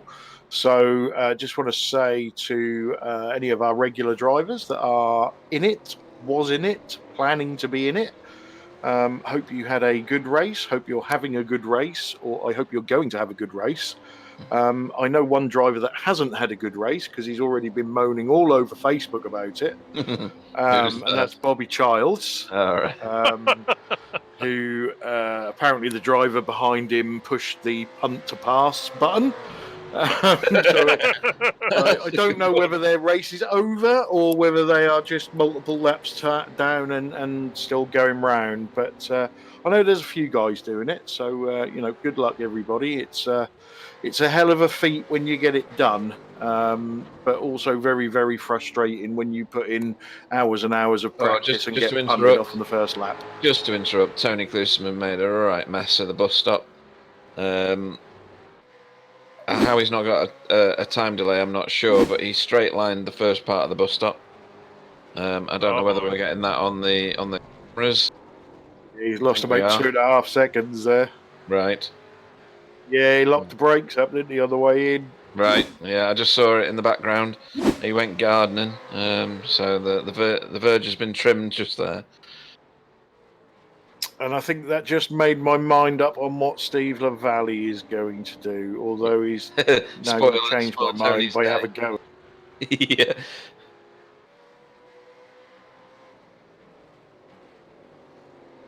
Again, I don't think Tony is going to catch Rich, but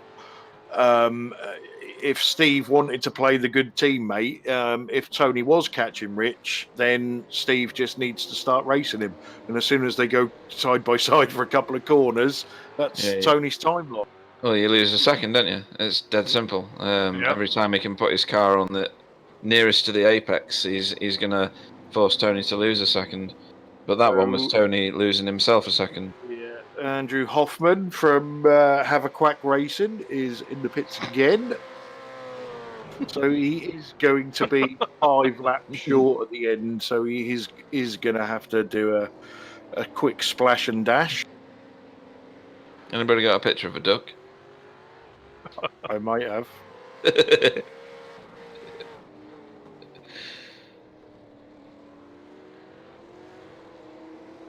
To be fair, though, Andrew Hoffman lasted longer than I did at Bathurst.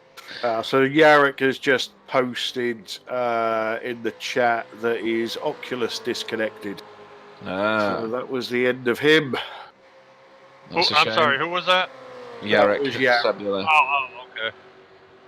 Okay. We will ask Yarrick how to pronounce his surname correctly. If he's watching, perhaps he can give us some tips on the chat. please. Give us the phonetics of your name. I think it's Cabula. And I think Sabula. Cabula. So it's me and Bill versus Clyde. If anybody wants to put a message on the YouTube There's only channel, going that's to be one great. winner in this. Poor Euro. Slaughtering is getting his name. We would ask Sam, but you wouldn't be able to understand him, so it's pointless. I'll tell you, iRacing's done an amazing job. Come You on, know- Yarrick, give it a go. The, Put us out of that misery. the only thing about being old is you don't notice sooner, but all the marks on the front of the car from being in an endurance series, that's amazing. Like Tony's car all peppered with rubber and stuff on the front. Quiet note to to Pete, just so that Bill can't hear us, but didn't we mention that about an hour ago? Yeah, we did, yeah. I was just going to say that. Did you really? Yeah. Oh, stop. Really? Yeah, I was looking at the front of Jamie Wilson's car. Oh. So, Jamie Wilson... Shabula? What? Are you just making stuff up No, now? have a look on the chat. Hang Yarrick on. is trying to teach us how to pronounce his name. Where are you at? Right, it's not Shabula. Which channel are you in? On the YouTube chat, Oh, on the YouTube chat. Right, sorry. it's like shush. Oh, I can't do it. Oh, he's going to Google it now. Google Translate. That'll probably say something like horse and cart. Yeah. Give you 3 ways in which to not say it. By the way, Steve LaValle has gotten by Tony Klosterman. Oh, so Yeah, that surprises me from Steve, if I'm honest. I thought he would just sit and make that happen on the last lap. there's a long way to go yet, though, isn't there? Why not put your car in front of Tony's car, and it keeps your teammate even more safe? So Because you can't. It's one of them tracks, and you can't sit in front of somebody and slow them down. There's too many passing opportunities. Unless you want to randomly give the place back so that the advantage is lost. I don't think that's going to happen, mine, but you could, couldn't you? Overtake them, be a nuisance, and then just give them the place back so you can do the same thing next lap. I really wonder if Tony's losing his tires sooner than anybody else, because that happened before too. In the first stint, he all of a sudden waited a few laps and he seemed to all of a sudden come alive. I don't know. Again, that's another possibility, Bill. Perhaps Tony's running some aggressive cambers. Could be. And he's just wearing his tyres quicker than everybody else. Yeah. From what I see, he struggles the most of all the top guys with the bus stop. So whether he's set his car up to be good in the tighter turns or the faster straights, I'm not sure. He's looking right now. He's looking, but he came off the gas.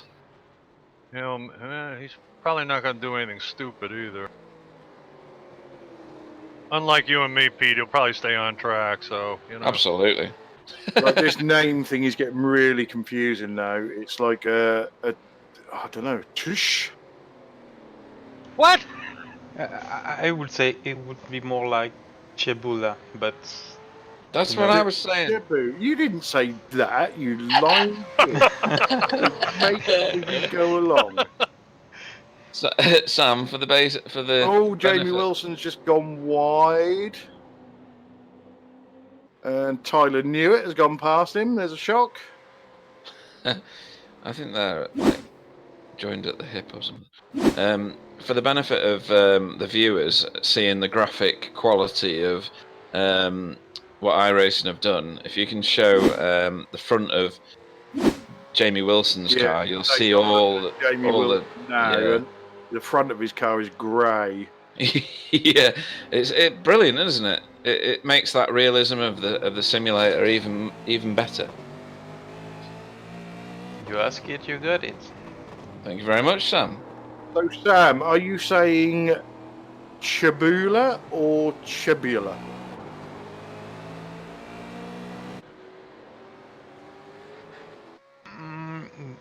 Good question. I'm not sure. Why don't we it's call him Chebula Yarrow? Because it's not English phoning, so I think Jarek's easier. Yeah, let's do There that. you go. I think we all agree with this. If he's that keen to have his name pronounced right, he can get in the. Oh, we was close there. We was close. We were. But I So don't he know says which anyway. one. I don't know whether No. it was Chebula or Chabula. Is it Chebula?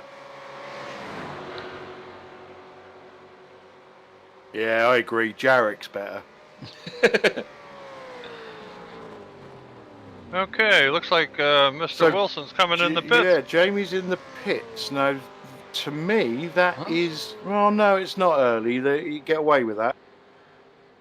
We're past the 90-minute mark, so I'm sure you're getting 90 minutes on a tank, 30 minutes on a tank. Yeah, but he's going to put himself out of sync completely now, right? He He's will. got no toe now. No, but to be fair, he was only towing with Tyler, wasn't he? So, you know, it might be the undercut thing. If there's only just those two that are racing each other, by him pitting first, he might, when Tyler pits, he might have a decent enough gap that Tyler can't draft back up to him. Well, time will tell, but I think that this is a disadvantage. Whenever you see on a track like this where there's long straights, massive curves, people pit together because it's a benefit to each other, isn't it?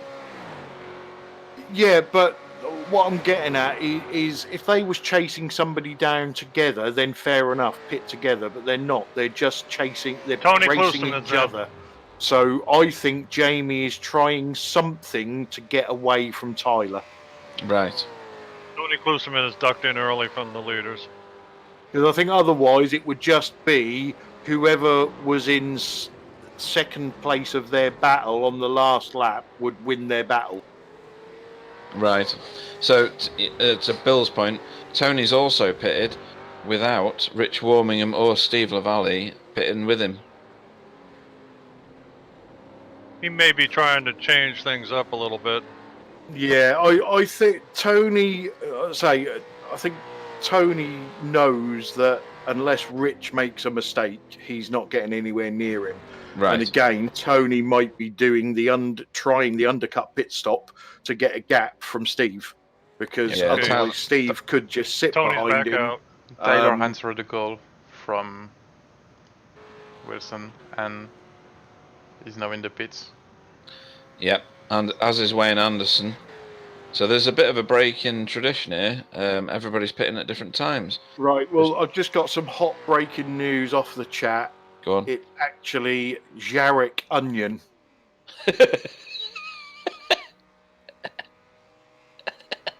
So when I'm not going to try and pronounce his name that's on the timing screen, but when we're talking about Jarek Onion, people are going to have absolutely no idea who we're talking about. And think that we're being racist.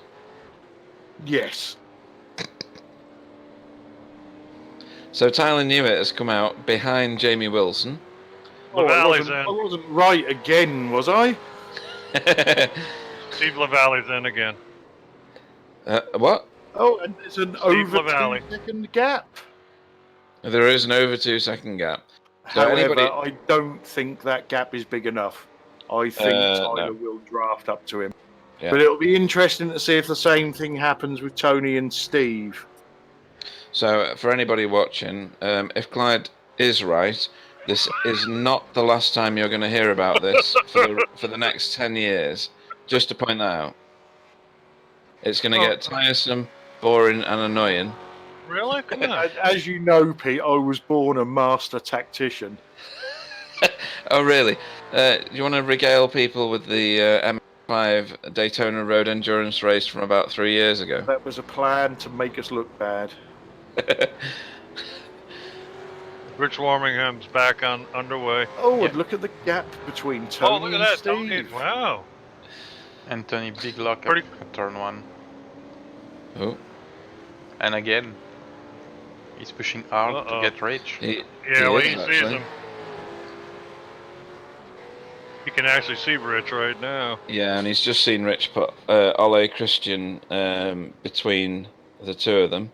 He's not going to be happy about that, but I reckon this race is properly on now. I reckon Tony's after him.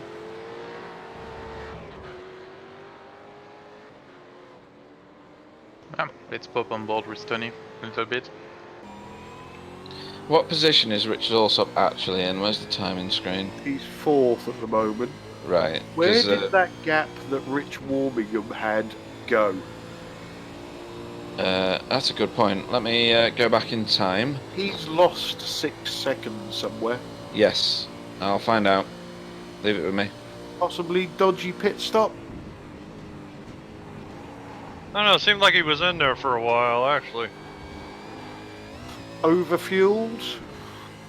I don't know. Let's check pit stop time. I'm watching his in lap now, so if there's anything with that, I'll let you know. And update us with the pit stops still time.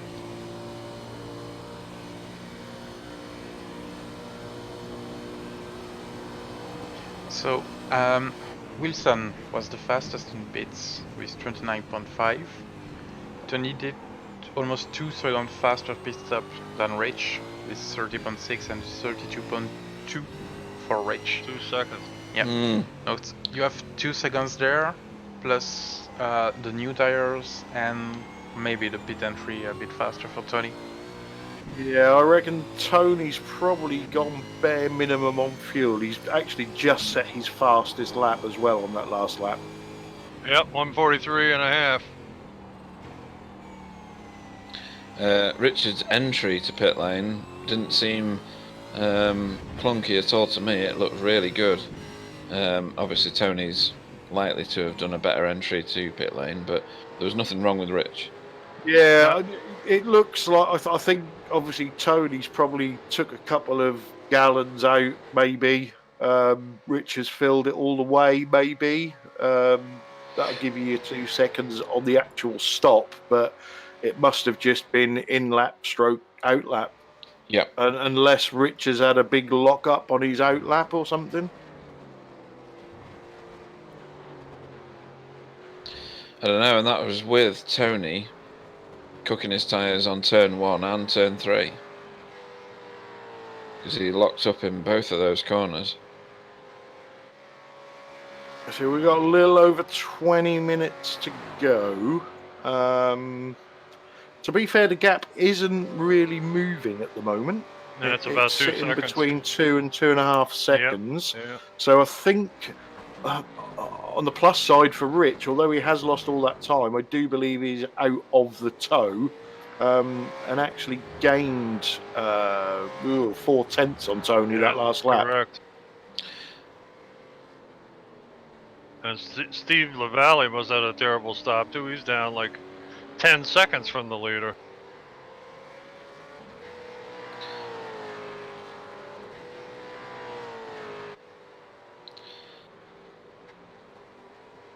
Justin Rebelo had the worst pit stop that time with a 33.87.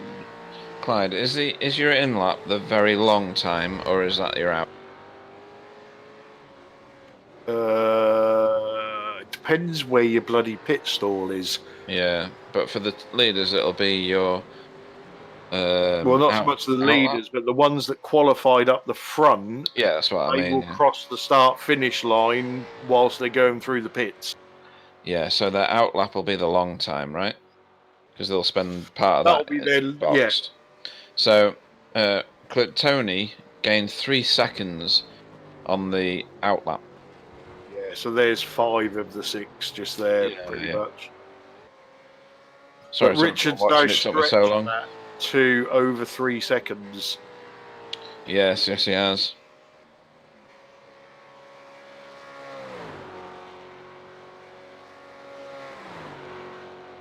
So at the moment, the closest battles we've got is Marco Namella chasing his teammate Richard Allsop, and Tyler Newitt trying to get back with Jamie Wilson. so that they can finish off their ding-dong battle at the end. And that's been a good battle throughout the last hour and a half. Yeah, and it's been clean. Shame that Wayne dropped out of it, because I think the three of them would have been swapping places for the last 3 or 4 laps. Yeah, absolutely.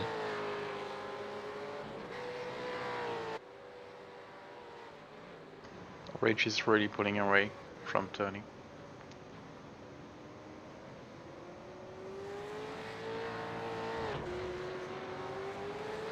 Well, yeah, his last lap was 1.2 seconds faster than Tony's.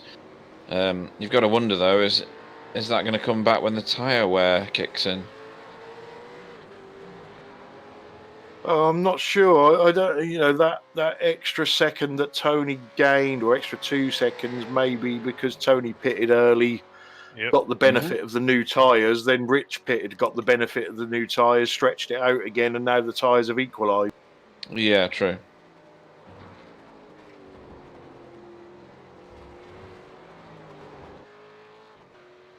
If it was purely tyres, you would think that Rich would carry on stretching away, as his tyres are newer. But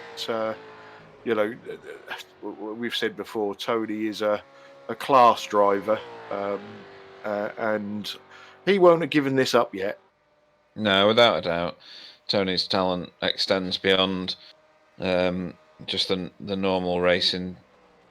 It's got a series of tactics in it, which means he can pull things back when you think that they're abandoned completely. But it'll be interesting to see how he manages to match Richard's time. Richard's last lap was a 1:45.37, and Tony's was a 1:45.58. So there's not much in it right now. No, definitely not. And for anybody that doesn't know Tony, obviously what he gained in the talent department, he lost in the looks department. So don't worry. Nobody can be perfect, isn't that right, Claire? You're terrible. Well, I don't know. Are you doing a pretty good job of it, are you? There's this guy in the mirror.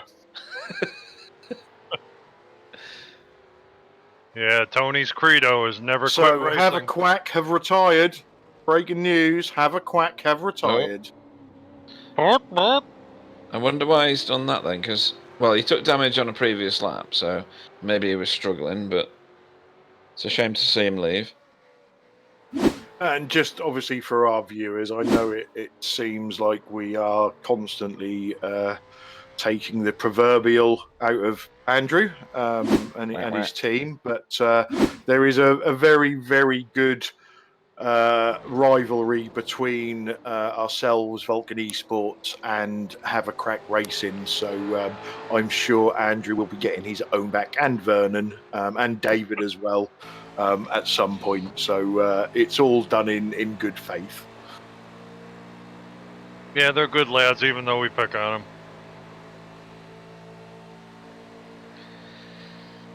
So already the times are dropping off for the leaders.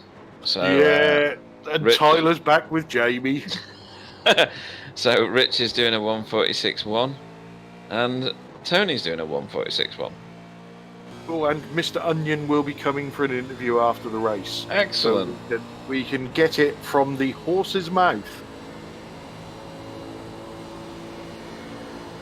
Tyler's going to have a go at Jamie into, I believe they're coming up to turn 1. They are, that's very tight, isn't it?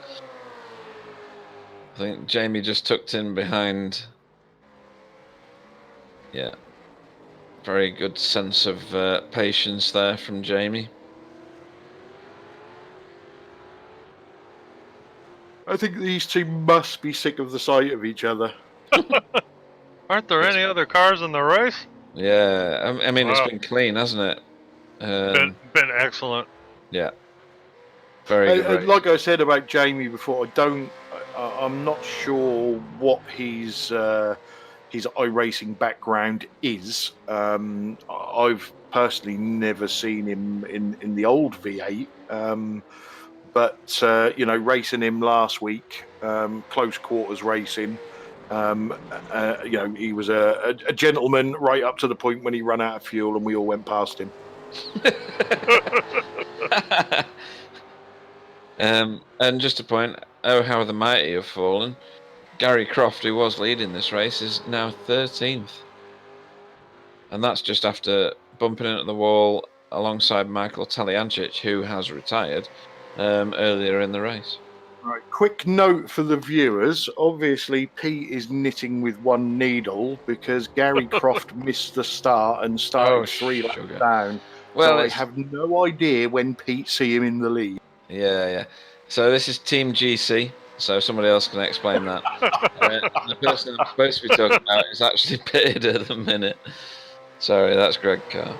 I'm now gonna just shrivel up and die. That's fine.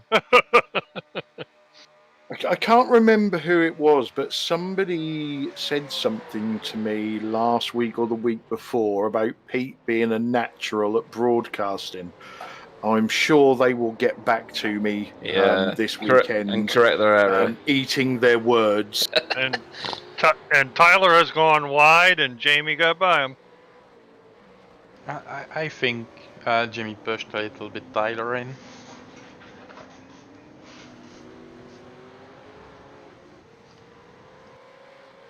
Let me have a wind back on my screen and see exactly what happened there. Tyler ran himself wide. Wide, yeah, he ran I'm wide. not sure. I'm not sure. What, you think he got punted? No. No, there wasn't. If it was netcode. There was a couple of foot between them. It just looked like Jamie's car closed rapidly on Tyler's, and then Tyler went wide. But That's it looked didn't like seem to be anything in it. Yeah. On board, we saw a few feet between two cars. So, yeah, you're right, Clyde. And what that is doing is it's bringing. Oh no, it's not. Sorry, I was going to say it's bringing Greg Carr into it, but he's a lap down, so ignore that. I'm just having sorry, a moment. Clyde, I was just going to say, are you having a Team GC moment? So gap at the front with 12 minutes to go is still just over 3 seconds. Richard Alsop is gaining very slowly on Steve LaValle, so the final podium place may still be up for grabs. We've still got the Wilson Newitt love affair going on. And Justin Rebelo and Nikolai Bogotyrev are also very close on track as well. Last 2 cars on the lead lap, I believe. It does keep telling me that Ollie Christian's on the lead lap, but I think it might be lying.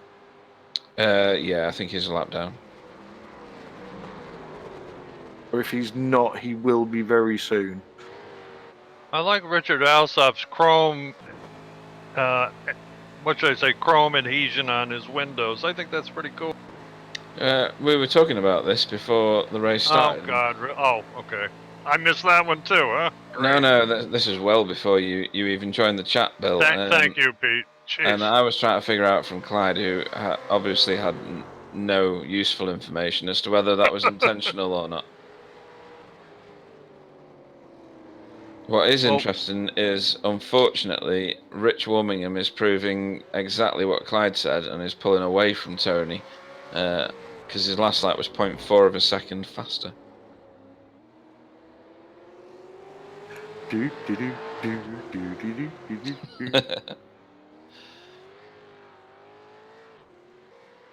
Let's see, how many laps do we have left, do you think, boys?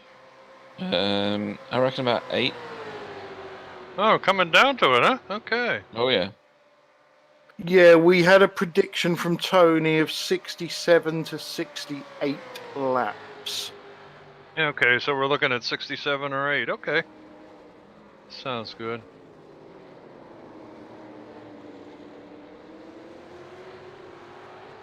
I have an impatient spouse standing next to me needs coffee, so I'm just checking how much time we got left. Oh.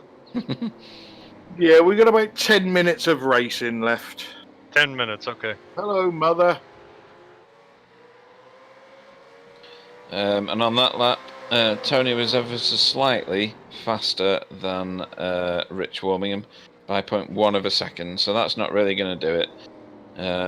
Someone better get in touch with Tony and tell him to drive faster.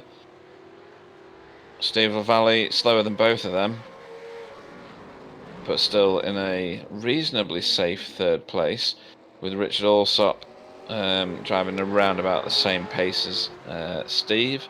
Yeah, Richard was closing on Steve, but Steve seems to have got it sorted out now, and that gap seems to have stabilised. A cracking result for Steve if he finishes on the podium. Absolutely.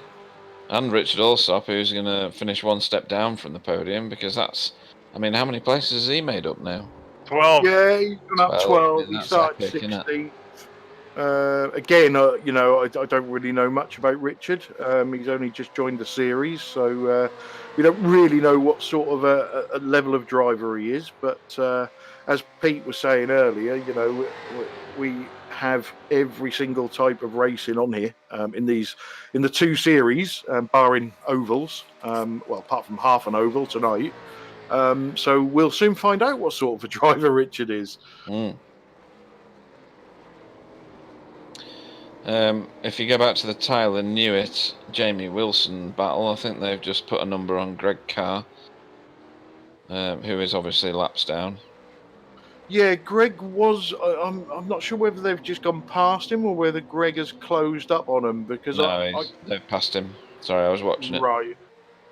I think Greg has been following him for a little bit, I believe. I think Greg's going to be very, very disappointed with his race. He's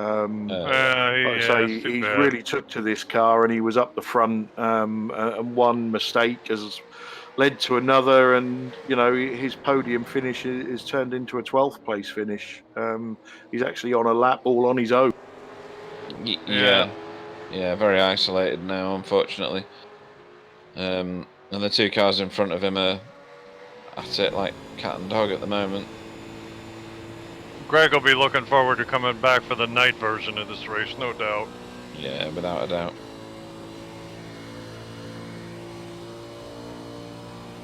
Well, the gap up front still 3 or 4 seconds. A bit of blocking going on from Tyler. Well, not illegal blocking, but he stayed on the inside line to prevent an overtake into what turn number is that? About 5. Yeah, he's kind of serpentining up and down the track so that Jamie doesn't get any draft. Yeah. I mean, to be honest, Jamie doesn't need to pass him. Last lap, he needs to pass him. Yeah, exactly. He's got a white flag. Yep. Something funky going on with the timing screen at the moment, so I don't really know what's going on. I've just seen an aeroplane going past on the runway just behind on the blimp cam. Freaked me out just for a minute.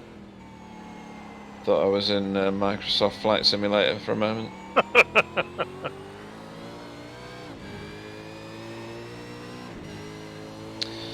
Yeah, I think Jamie's staying purposefully behind Tyler. Wow. He ducked to the inside that time. I thought he was trying to go around him. He's crazy to pass him now.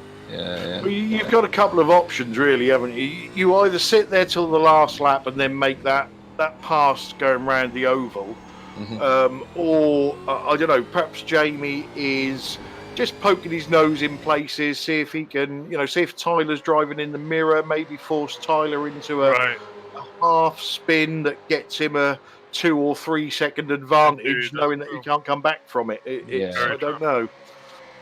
I mean, you look at him now, and he's fully lined up, isn't he? Going into the bus stop. Yeah, and then backs off. He might be checking when the best opportunity will be. It's now. Yeah.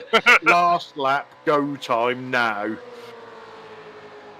There's no way. You just need a good exit out of that bus stop, and you get so much of a tow around that bit of banking, and then onto this last little dog leg, and you should quite easily be able to go past.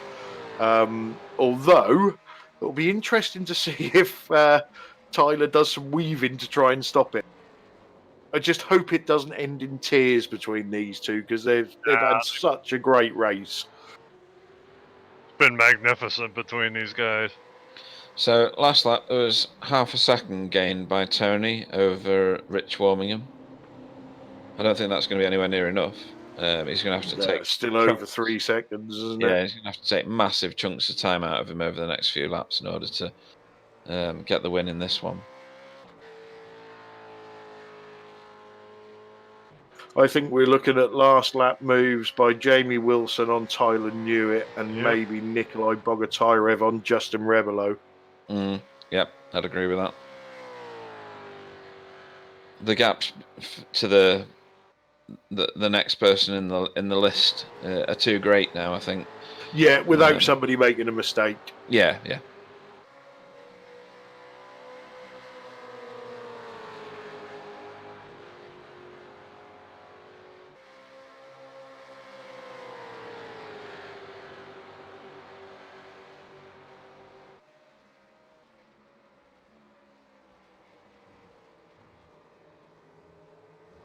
So next up in the Endurance Series, it's a leap year, so 29th of February.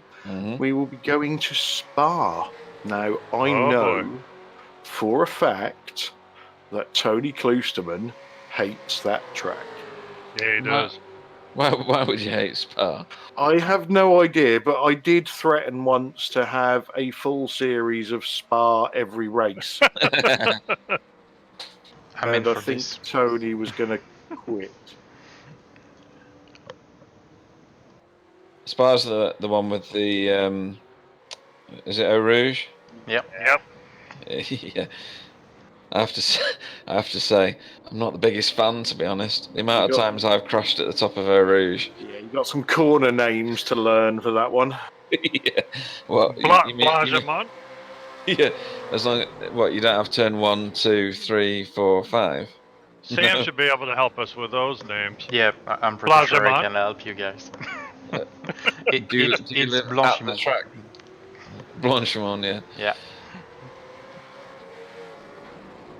How far away from Spa are you, Sam? Right now, 6 hours, but I was 40 minutes from Spa. Right. Wow. Yeah. Were you living in a camper van? Almost. The Ardennes in a tent. Yeah, it was more like a car, but yeah. Jamie's pushing. And Rich Warmingham has reacted to Tony's faster lap in the last time round, and he's gained 2/10 back. So, unless, like you're saying, Clyde hates it when you're right, unless Rich crashes, I think Tony's going to have to settle for second.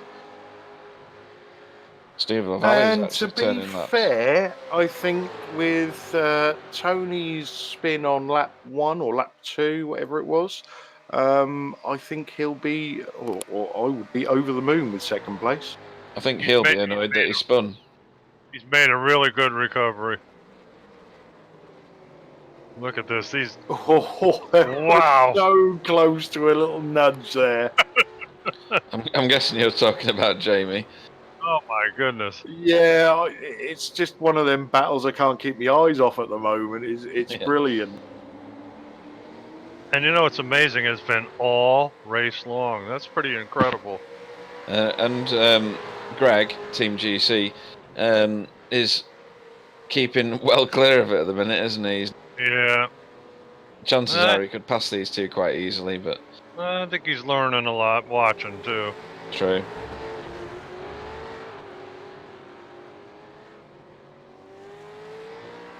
So by my clock, we've only got about 5 seconds left of standard racing.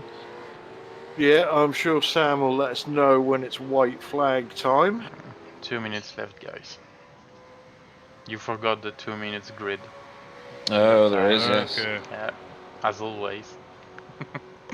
Yeah, thanks for that, Sam. Rub it in a bit more, won't you? Yeah. Note to self, make some random setups for the channel. I was going to say, and he had to do it in front of Clyde, no less, too. Yeah.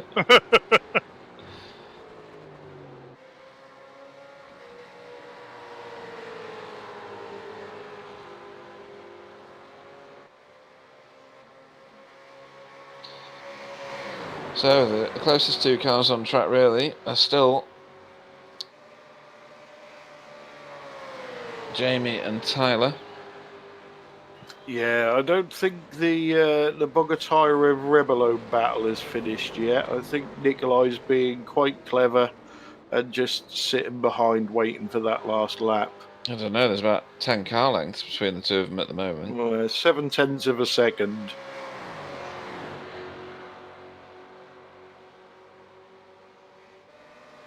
Now it's down to half a second. Nikolai is closing.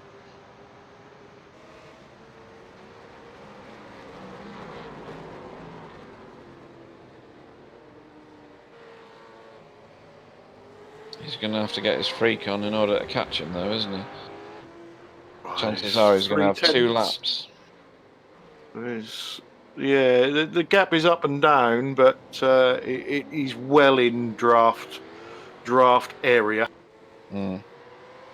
Rich Warmingham's got over a 4-second lead over Tony Klusterman at this point. Yeah, you would think that's a done deal unless someone makes some sort of dramatic change. To me, Tony's gone into tyre preservation mode now. Maybe, yeah. Well, it ain't over till it's over.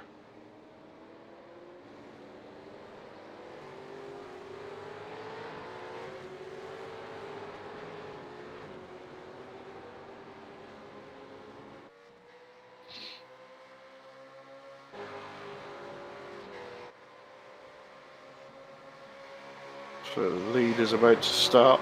Well, the leaders have started. Lap 67. Tyler Newitt and Yep, Jamie it's Wilson. last lap now. Last lap. Last lap, white flag. I'm sure Sam will be concentrating on our winners when they come round, but I am going to watch personally the Newitt Wilson finale. That's 2 screens on it, yep.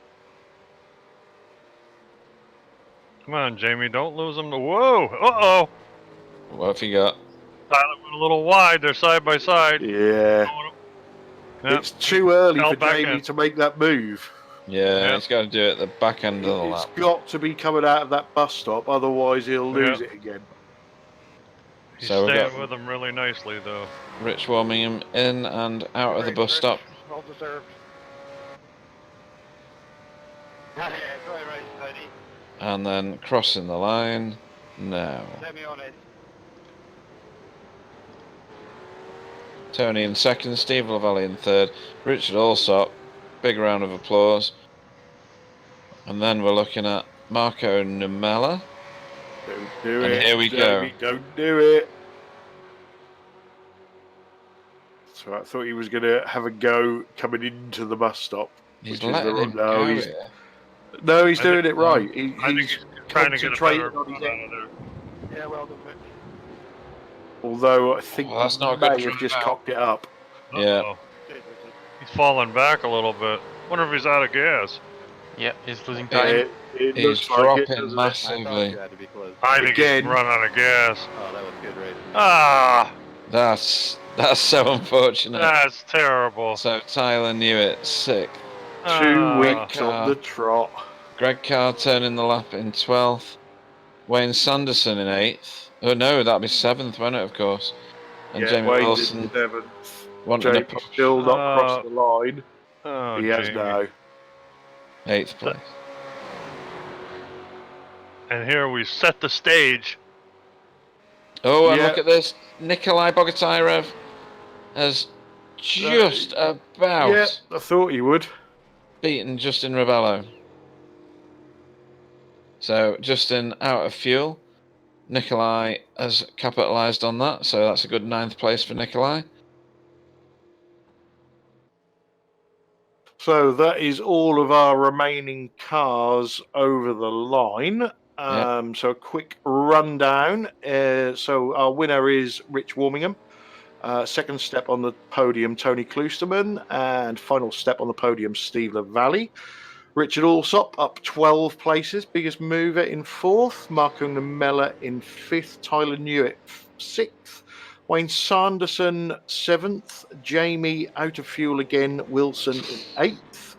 Nikolai Bogotyrev with a last gasp move finished 9th, Justin Rebelo in 10th, and Ollie Christian Unneberg 1 lap down in 11th. 2 laps down was Greg Carr in 12th. 4 laps down was Gary Croft in 13th, even though Pete had him winning at some point. Andrew Hoffman and Have a Quack Racing, 17 laps down in 14th. Mike Taliancic in 15th, 32 laps down. Yarek Onion, 16th, 41 laps down, and 17th, Mike Frost, 45 laps down, and 5 Great British Pounds worse off. Dave Jansen, Adam Chmielewski, and Michael Mueller failed to start. So, guys, before we get hopefully some drivers in for the interviews, first round of the new series, I thought there was some really good racing, some twists and turns up the front. And yeah, even the almighty Tony Kloosterman had a little accident at the start, so it all happened in that 2 hours. Yeah, it certainly did, and there was some. I like the fact that there was a lot of close battles that lasted for quite a long time, which you'd expect in endurance racing, and also the demonstration to probably every viewer and everybody taking part that the tires drop off a cliff. And the fact that they're so cold when you start a stint that some 2 or 3 of the front runners on the third stint ended up colliding with the scenery because they just couldn't control the car. I mean, it's fascinating, isn't it? Yeah, It truly is. certainly is. It truly is. I absolutely loved it. As Pete mentioned, a constant battle between 2 or 3 guys for the whole race for 2 hours, just totally amazing. That's incredible. And hats off to Rich Warmingham.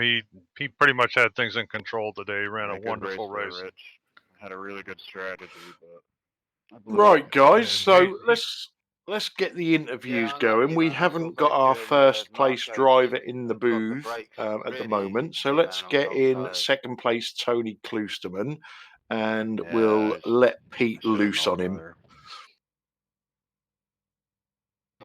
Tony Kloosterman, welcome to the booth. How you doing, Clyde? Yeah, I'm good. We've got a certain Mr. Bingham who's had a whole evening of mistakes ready to interview. Awesome. Yeah, I wasn't getting confused with people's names at all.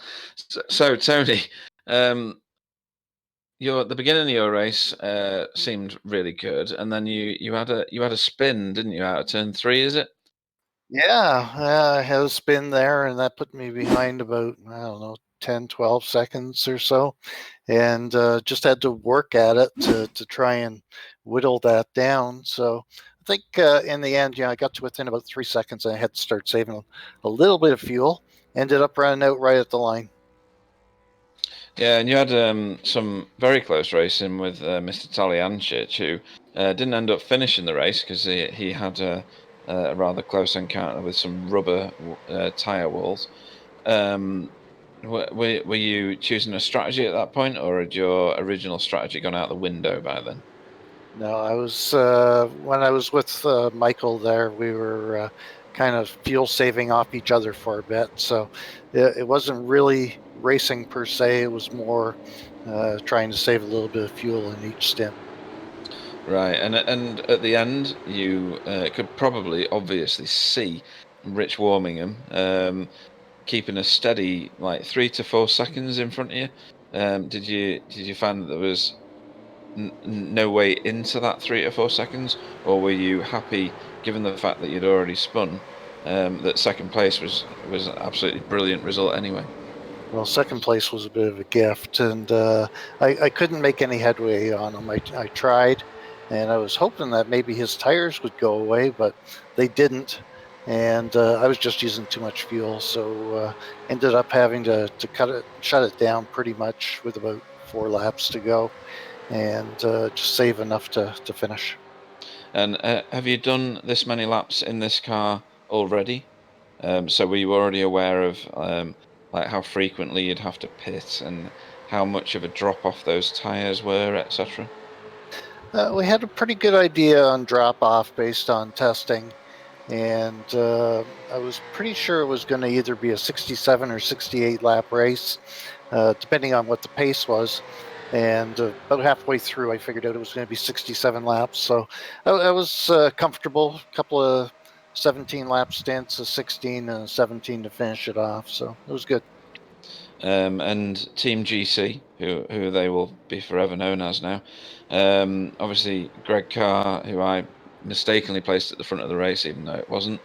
It was Gary, or the other way around. I'm totally confused now. How do you perceive the other side of your team to have done? Yeah, unfortunately, Gary had a disconnect from the server just as we were gridding, so that put paid to his race, really. And then about halfway through, I understand Greg had an off and hit the wall, and his AccuForce stopped giving feedback, force feedback. So he drove the last half of the race with a kind of a numb steering wheel. Right. Actually, that does fit what I was observing as well. Yeah, you managed to shave an enormous amount of time out of Rich Warmingham's lead in the final pit stop. Were you aware of that? And can you understand how you managed to get the 3 or 4 seconds that you gained out of that time? Yeah, I nailed the pit entrance that time, and because I pitted a lap early, I took about a gallon less fuel. So I'm sure those two factors made a big difference. Right. Is there anyone you'd like to have a shout out to at this point? Everybody on the team, Greg and Gary both did a lot of testing in the past week. Simability, Racetech for sponsoring the main series. Esia Racing for helping with the broadcast. Thanks, Sam. Much appreciated. And you guys, obviously, for doing the commenting today. Cool. And Clyde tells me that you're an avid fan of Spa, where the endurance race goes next. Oh my God. So, Yeah. do you have any comments for Spa? Oh my God. We did official there this week, and if my pace there is any indication, I think I'm in trouble. So it's a good thing I had a decent result.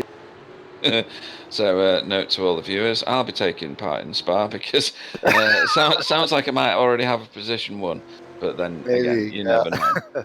Anything from you, Clyde? No, nothing from me. Nothing from me at all. We got a few more waiting, so we'll let Tony go and get some more. Okay, Nice. take care, guys. Thanks, Thanks, podium Tony. finish, Tony. Well Cheers, done. Tony. Thank you.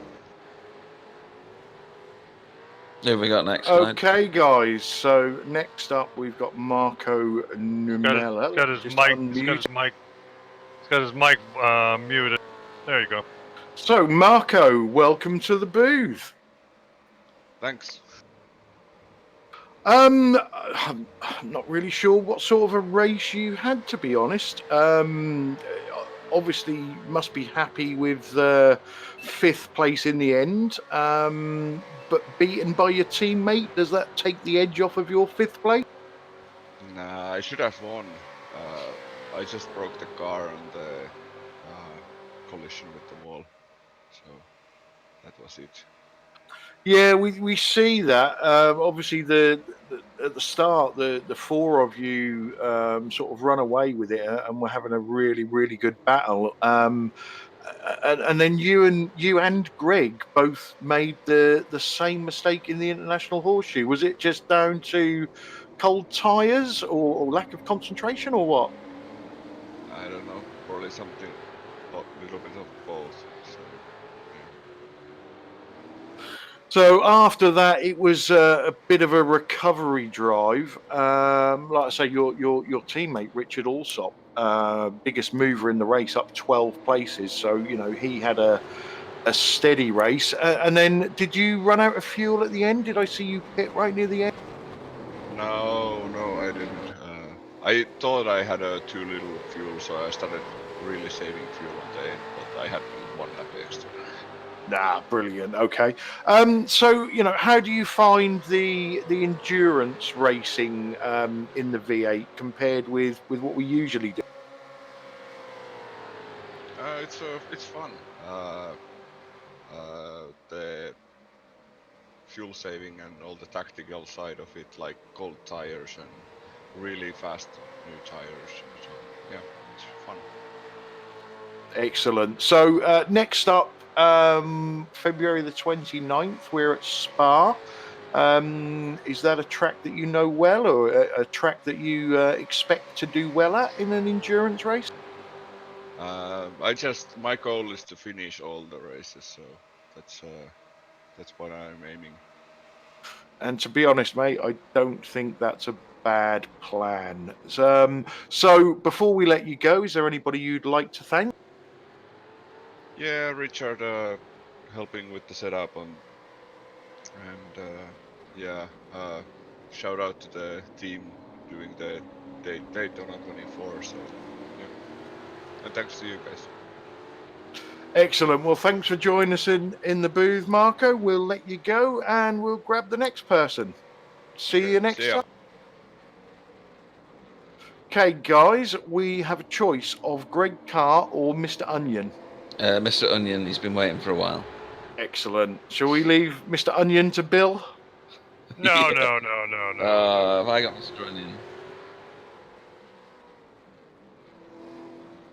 Let's wait for Yarek to remove his mute. There we go. Hi, Yarek, how are you doing? Hi guys, hey everybody. So, what everybody wants to know, including the 13 people watching the broadcast, is how Now do that you we- pronounce your name? Okay, so let's be clear it then. It's Cebula. See, that's what I said.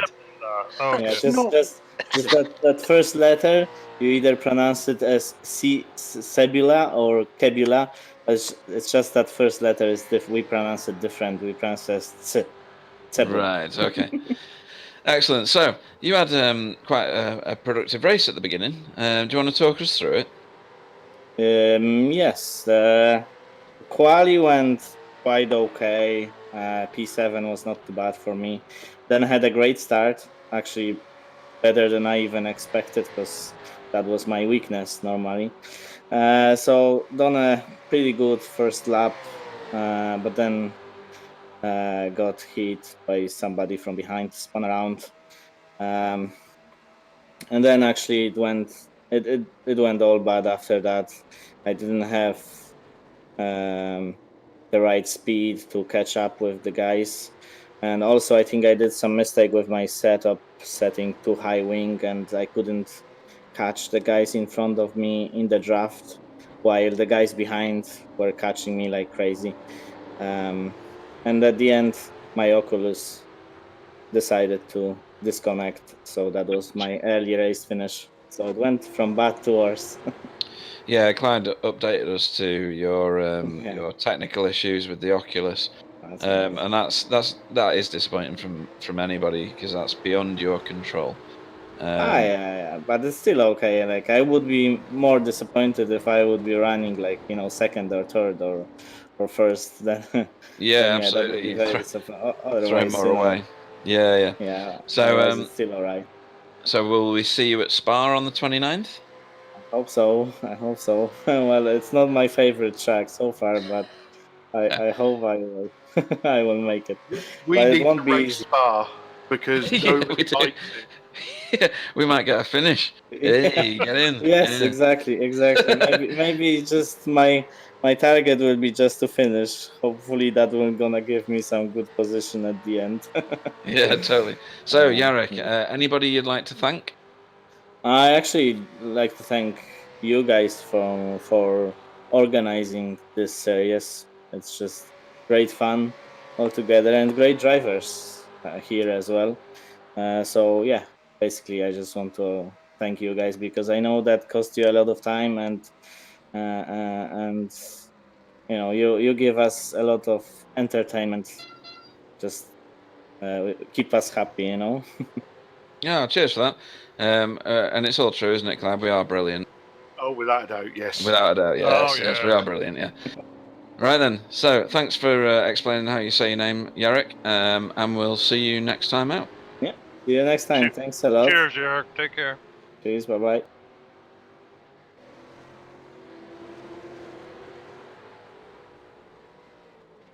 Okay, guys. So next up, we have Mr. Greg Carr in the booth with us. Welcome. Hello, thank you. I'll own up to this one. Bit of a commentator's curse. I was telling the viewers, how you've took to this car really, really well, and have been getting some really good results in official series. And you were right up the front and in the mix, and then boom, it's all gone. What happened, mate? I just came out of the pits and I've been following Marco long enough, I guess, and I should have known. He went in hot a little bit into the first turn, and I should have been prepared for him to do it again, and I wasn't. And when he did, I just kept my focus on him to see where he was going, and I wasn't paying any attention to what I was doing. I just followed him right off the track. Is it like one of those cases where instead of looking for your braking point, you're using the car in front as your braking point, and because he went in hot, you went in hot, and although you seem to you got a lot more damage, obviously, than Marco did. Yeah, I think he got the back of the car, and mine just went straight in. And yeah, I should have been more focused on where my spot was to brake versus his, because we both didn't make it with his braking point. So on the plus side, we didn't have a massive grid tonight. We've got the Daytona 24 going on, and there's also people that don't really enjoy endurance racing. So, even though you could have been up there challenging for the win, you still got 12th place, still bagged some points.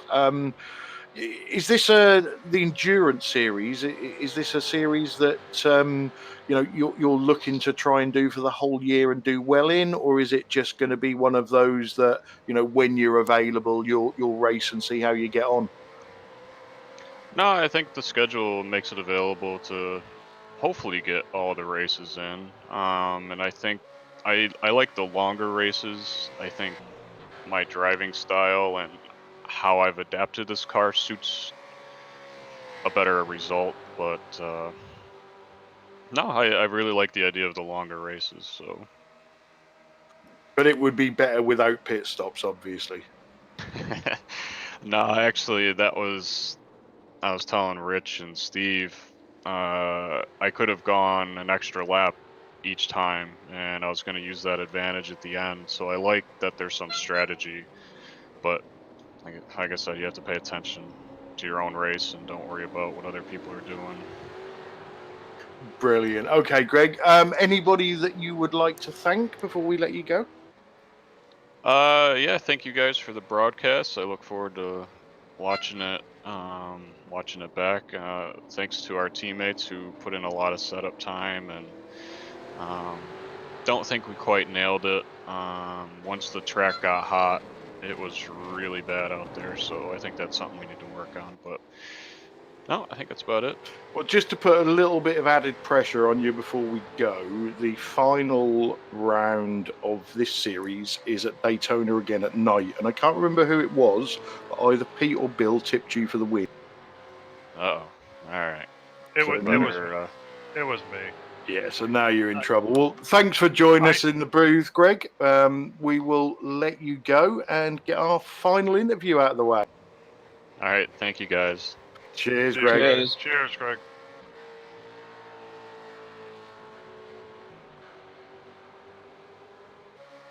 Right, guys. Final interview of the night at the moment is somebody that we haven't spoken before, Mr. Tyler Newitt. Welcome to the booth. Hey, how's it going? Not too bad for us. I'm going to leave you in Bill's capable hands, and I'm sure he's got lots of awkward questions for you. No, not really. I'll tell you, you and the cluster around you was very entertaining all night long. I have to tell you, you and Jamie Wilson. Well, I aim to please, so. I'll tell you, you were in each other's mirror the whole night. That was really, really amazing. I'll tell you, you guys did a brilliant job. You didn't really get into each other, and you did a hell of a job. I got to tell you, that was excellent. Well, it was a great introduction to the series. I mean, it was. I've been watching my teammates run this for years now, but I got to hand it to Jamie for that battle. He never roughed me up too bad, and just kind of let me do my thing, let him do his thing, and we had some good fun. We were all set up for the last lap, him trying to get by you, and all of a sudden, I mean, we built this big thing up, and all of a sudden, it apparently ran out of gas or something. It was Well, really too bad. I had a hunch because he pit a lap before I did, and I knew it was tight for me. I had a Okay. hunch he was going to be close. So I think that whole last stint, neither one of us really wanted to lead because I was trying to stay behind him so he couldn't use my draft, and he was trying to get behind me so he could and save some fuel. So a lot of mind games going on, but I think I, I eventually figured, there's no way he was going to make it, and I'm glad I was right because I would have looked pretty dumb otherwise. Yeah, that was excellent. Really, really a great job. So this is your first stint in a supercar. Yeah, I've done a fair bit of the officials. Oh, okay. This season. I had not raced the old car in an official or in a league. I was just getting started with the new one. Oh, that's good. So how did you like the endurance series? Do you like that better than sprint racing, or you think it's something you're going to do again next month? Well, I won't be able to make it next month, but I am going to try and do as much of. That's not a great shot of me. I am going to try and do. Bit of gardening. I'm going to try and do as much as I can. I really like these endurance races. The strategy part has always been the most fun part for me. So yeah, I won't be able to make it next month, but I'm going to try and hit as many as I can along with the sprint series. Well, that's great. Is there anybody you'd like to thank before we let you go? Yeah. First of all, you guys for the broadcast, thank you. And then Rich and Steve, and all my teammates. I mean, I would be kind of nowhere without their setup help and letting me watch on board for practice because I tend not to find the right line till one of them shows me how to do it. So definitely got some great teammates that are helping me get going here. Yes, you do. You got a good group there, no doubt about that. Okay. Well, thanks for joining us. Yep, thank you. See you next time. Cheers, darling. Right, guys. So that's round one over and done with. Bill, summarise the race in a few words. I loved it, and I'm waiting for the next one already. And Pete, how was the race for you? I suppose the plus side of being a commentator is you didn't crash. Yeah, always good. I like endurance racing. It's got lots more to it, in my opinion. I know that there's other people like the sprint and the feature races, but with the pit stop strategies, fuel saving strategies, I think it adds more to it. I don't know, but tonight was no exception. I thought it was very, very exciting. Shame that some people had some connectivity issues. Some had some Oculus issues for their VR. Some good, well, the team racing. I think that'll come into it later in the season.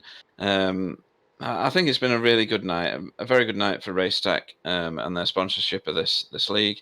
And I think it paves the way very well for hopefully a more populated Spa race on the 29th. Yeah, I'm not sure about that because it sounds like nobody likes it. Sam, obviously, as nobody's watching now, we'll let you talk. How was the race from your point of view? It was a very fun race. A lot of battles going on.